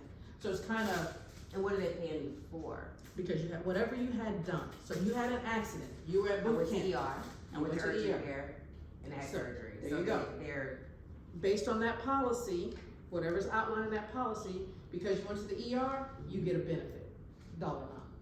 Because you had surgery, because you tore that, you get a benefit. If you were hospitalized, or sometimes surgery is outpatient, you get a benefit. You follow up and see your doctor, they pay you a benefit. Physical So therapy. that money goes into your pocket, you do whatever. It's kind of like a gap plan. Okay? So did you file that, or do you? I didn't have that. You have a disability, don't you? Through the county? no, but But not how? like that. Oh, not that specific. No, yeah, Okay. so that's an accident plan. So like Ah. how I felt the other day, because I went to urgent care, my policy says, if I have an accident, not an illness, and I go to urgent care, I get 75. If I went to ER, I would've gotten 100. I had an x-ray, I'm gonna get 75. If I had to put a splint in something, I would get X. And it adds up so fast. I had to have an MRI that was $2,000 out of my pocket. Had a $4,000 deductible. There you go. So that helps fill in those gaps, because what happens is, Jesus. we know this, All from a jumping jack. okay? Physical fitness. So, what happens? We talk about it. When medical expenses go up, our income usually goes down because we're not at work. The expenses go up, our everyday expenses, overall expenses go up because you're paying out of pocket, copay, deductible, medication, whatever. So even if you are getting your check, you're taking out of it to pay There you go. the. There you go. So you had to pay that deductible. That came out of your pocket. Well, the accident plan would have paid you X amount Towards it or something. To help Yeah, reimburse. To help with to it. help reimburse. There you go. There you go. And Something is better than nothing. Do you know how many times we have been, Ellie bumps her head? Gotta go. Yeah. So those things, when they offer them at work, guys, they're cheap. I took them this last time. Get it. Everything. Get it. I don't even know what they are altogether, but that's the thing I pulled up from Cologne. I don't know what that is. I don't know what it means. I had listened to this. I have Even me, something and I have no idea what it is. I think I accidentally clicked it. I'm not even joking. I'll look at it for you. I'm so You know, serious. even me, I had accident, cancer, disability. In the shuffle, I didn't have it on direct pay. I forgot to send my pay for my cancer policy. When I realized it, I lost it. But I still have my accident and my disability. Because even though that cancer policy will pay, buku money, at least my disability will cover mine. So dollar cents, how much is that? A cancer policy? You know? It depends if it's group or individual. Oh, good. Because the group, when it's under the group, they're covering the whole But group. how do you get a group so if my job doesn't offer it, I would have to get an individual? Right. Do they have companies that offer a group cancer policy? They have to go through the employer. So if I go through my employer, right? If they don't offer it in your package, then no. So when they Because offer we it, have open enrollment now, so I need to see. okay, well, call You know me. what I mean? Get it and let me look at it. I'll Okay. tell you. And if they don't, then we can, you buy one for me. Because as I get older, I'm getting more life insurance and more insurance because I'm not healthy. I'm not a healthy person, right? You may be, which is why you're doing the same thing. Yeah. She raised her hand. Her hand went like, Chrissy, let me show you something. The gold I prize. qualify. do we qualify as a group? This is a group right Yeah, here. can we get with 2 or 3 together? And actually, you probably can. You can't get STU. We got a group policy. Yeah. It's a smaller group. And then what our HR company did, because they had so many, they became the group. So we were under the HR company, There you go. so that the group is bigger, so the plan cost was less. Oh. So see, Chrissy, you missed this. One day, hold on, let me go back. So they've been in the hospital a lot. Huh? You have your truck. So one day, literally, I was doing this at one of the school districts. I was up in Dallas. It's been I was doing that in Dallas. Oh. And then the next day, What happened? ICU. Ruptured appendix, misdiagnosed, told me it was a cyst on my ovary. Mm-hmm. And I said, okay, took some painkillers and got back on the road and drove to Dallas. Started swelling up like I was a balloon. Turned gray. Presented at Sugar Land Methodist. They did blood pressure, and I saw the nurse at the desk Face. look at the nurse, and she called out a number, and they took me straight back. I've had that happen. And then I'm in ICU. And they said, Did you have a plan then? oh yeah. It gets good. Okay. It's TV. But It's, yeah, it's TV, girl. It's TV. Yeah, I didn't have any health insurance, which turned out to be a blessing, because they couldn't turn me away. And my doctor was free to do whatever he felt necessary without the restrictions and handcuffs of health insurance, right? Yeah. But because I had disability, well, they told me, they said, prepare yourself, get your affairs in order, you're gonna be here 6 weeks. She was in college, it's my oldest, and she was in middle school. Wait, what? I'm not gonna be here 6 weeks. I have things, I literally said, I can't be here 6 weeks. I said, he says, this is the ICU team. I said, for who? He said, for you. I said, for what? That's a little, there's another picture I'll show you. I said, for what? He said, ma'am, I don't think you realize what's going on with you. He said, why are you here? I said, because I have a ruptured cyst on my ovaries. He says, no ma'am, your appendix has ruptured. 10 days prior, I was diagnosed. I'm driving up and down the freeway by myself with a ruptured appendix. And Misdiagnosis. leaking poison in your body. Oh, I've got graphic pictures, yes ma'am. She had sepsis. I had sepsis. Yeah. Okay, so I told him I wasn't gonna be there 6 weeks. I got out in 2, but I ended up right back in there a couple weeks later. I applied for my disability insurance, went in, my short term, started getting paid.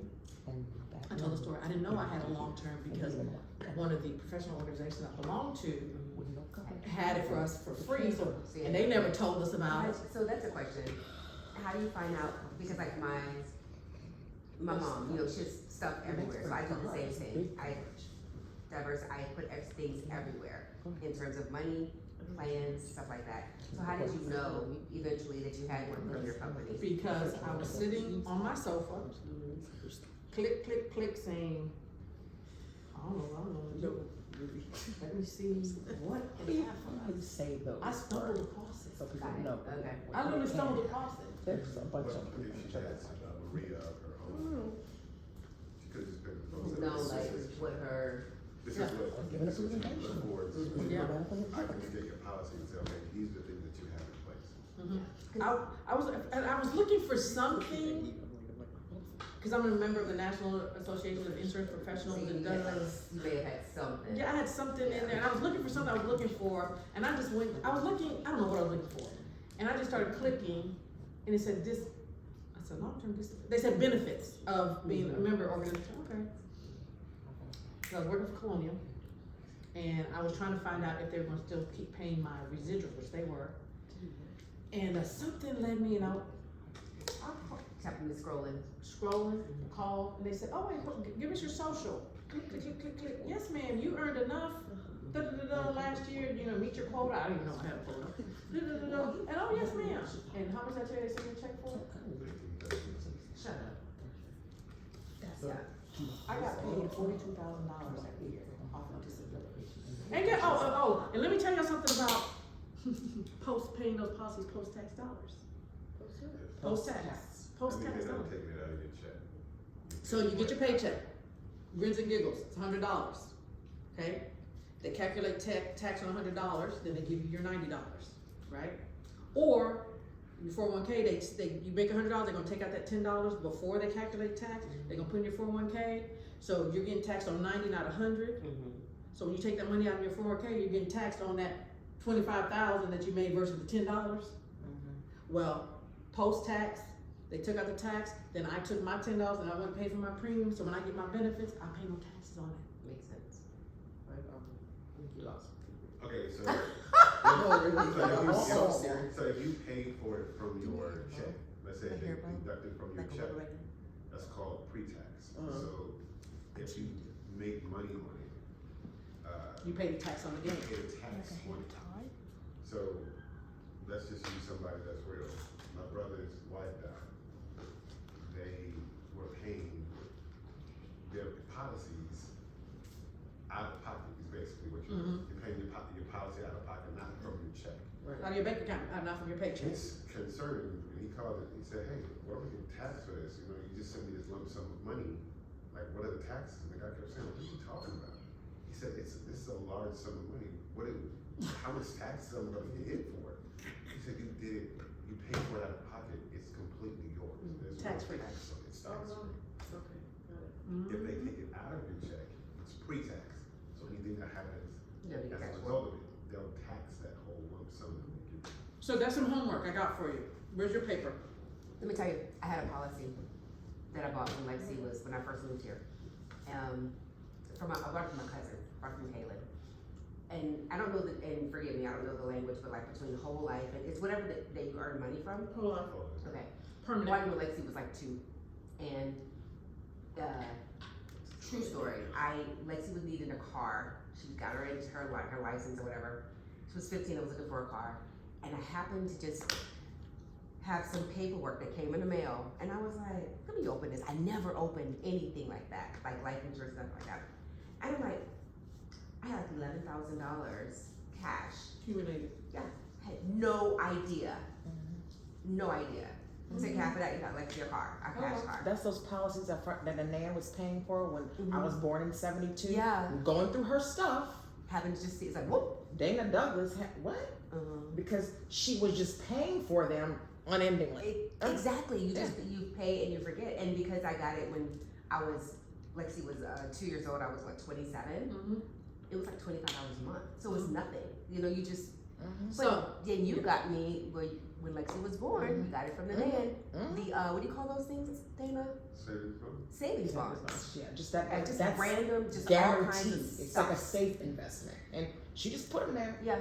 That's how she paid for Xavier Cash. And and she got Lexi her first savings bonds, and so I started doing those for Lexi. And as emergencies came up, I was just cashing them in. And because it's like you have to have buckets of money or potential money everywhere. Multiple streams of And that's- income. Yes. Can't be all in a savings Yeah. account, can't be all in an investment. So I don't have one for cancer. That's why I'm like, cancer runs in my family, mental health. So that's what I need to look at now. Okay, so here's, I'm gonna give you, we're gonna take some action items. We're educators and professionals and educated. Piece of paper. I want you all to look up a couple things. 'Cause we're gonna keep the conversation going. So I want you to look up pre-tax, post-tax deductions. Pre-tax deductions versus post-tax deductions. Go ahead and write that. You know what that means. Yes. Okay? I don't, I really don't. Okay, I want you to look, and Dana, you're gonna give me a copy of it, so I'll know what I need to quiz y'all on, because Dana's the queen of, we're gonna read this and we're gonna quiz, okay? I want you to look up permanent life insurance versus term life insurance. Okay? Now these I don't know. Okay, So, yeah. that's fine. Okay, and on the permanent, I want you to put a little star under it and say participating whole life insurance. Specifically a mutual company, not a stock company, okay? Mutual, like Mass My brain Mutual, just went, yep, Mass Mutual, Northwestern Mutual, Penn Mutual. Mutual, Yeah. mutual. Differences. A mutual company pays the profits to the policy holders. Stock company pays it to the investors. So you can have a policy with XYZ Life Company, that's not mutual. When the company makes those profits and dividends, they're paying to a stockholder over here who doesn't have a policy. Whereas the mutual company, when they make the profit, they're paying it to Right back you to as you. the policy A partner. Yeah. Okay. Now I want you to Dirty, look dirty, up. right? Look, Dirty. we went to sign. No. For the kids, No. for No, See, bro, that's that- my culture though. Yeah, but no, we're breaking that, right? You said that you want to be. You were coming to get the information for your family, right? Yes. We said we can no longer be mentally lazy, right? Right. We say the buck has to stop with us, right? Do you want your daughter and grandchild to have the same struggles that you had or your parents had? Right, no. Alright, I'll look them up. Okay, I'm not finished. Okay, there's a, I have a clipboard. We do actually have to go though. Yeah.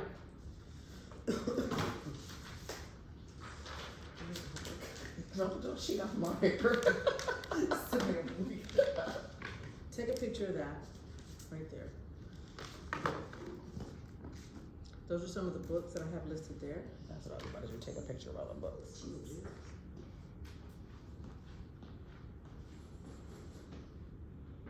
Did you email me your policy? Okay. Did you send it to me? I don't have it. So let's start there with homework. Okay. Start there with homework, and then I want you to list top 3 things that you would like to accomplish financially. Okay. Not clean the garage. Exactly. She said that.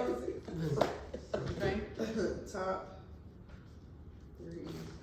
Right. What'd you say, financial? Financial goals. Based on what you learned with life insurance today. What you learned about insurance today. Okay. When I tell you there's tons of resources out there on how to make this work. She All said right. the same thing that Nana and Larry always said. Oh, just put it in a book and we'll never find it. I remember lyrics. Bless you. That's why you hide stuff in books. Okay. So you got some action items, Roxy? Good seeing you, Roxy. We'll have Dana will set up another follow-up. If you have any questions, you get my number from her. Well, you have it. Well, it was, okay. I'll get it from there. Yeah, get it from Dana, okay? And then, you said you had your benefits just come up? That you just click, and you know what you have? Look at it, print it out, and, or we can even do a Zoom. I could look at it for you. Stop doing all that clicking. Open enrollment is right now. No, not for us. Ours already passed. Yeah. Oh, has It it? was September. That's what I said, something. whatever I clicked, I got. It was September. Yeah. I don't know how. Give me love. I Haven't don't- seen you in a while. The thing is, like, for my company, it is this period of time. It's over. Now, for like the marketplace, it's right now.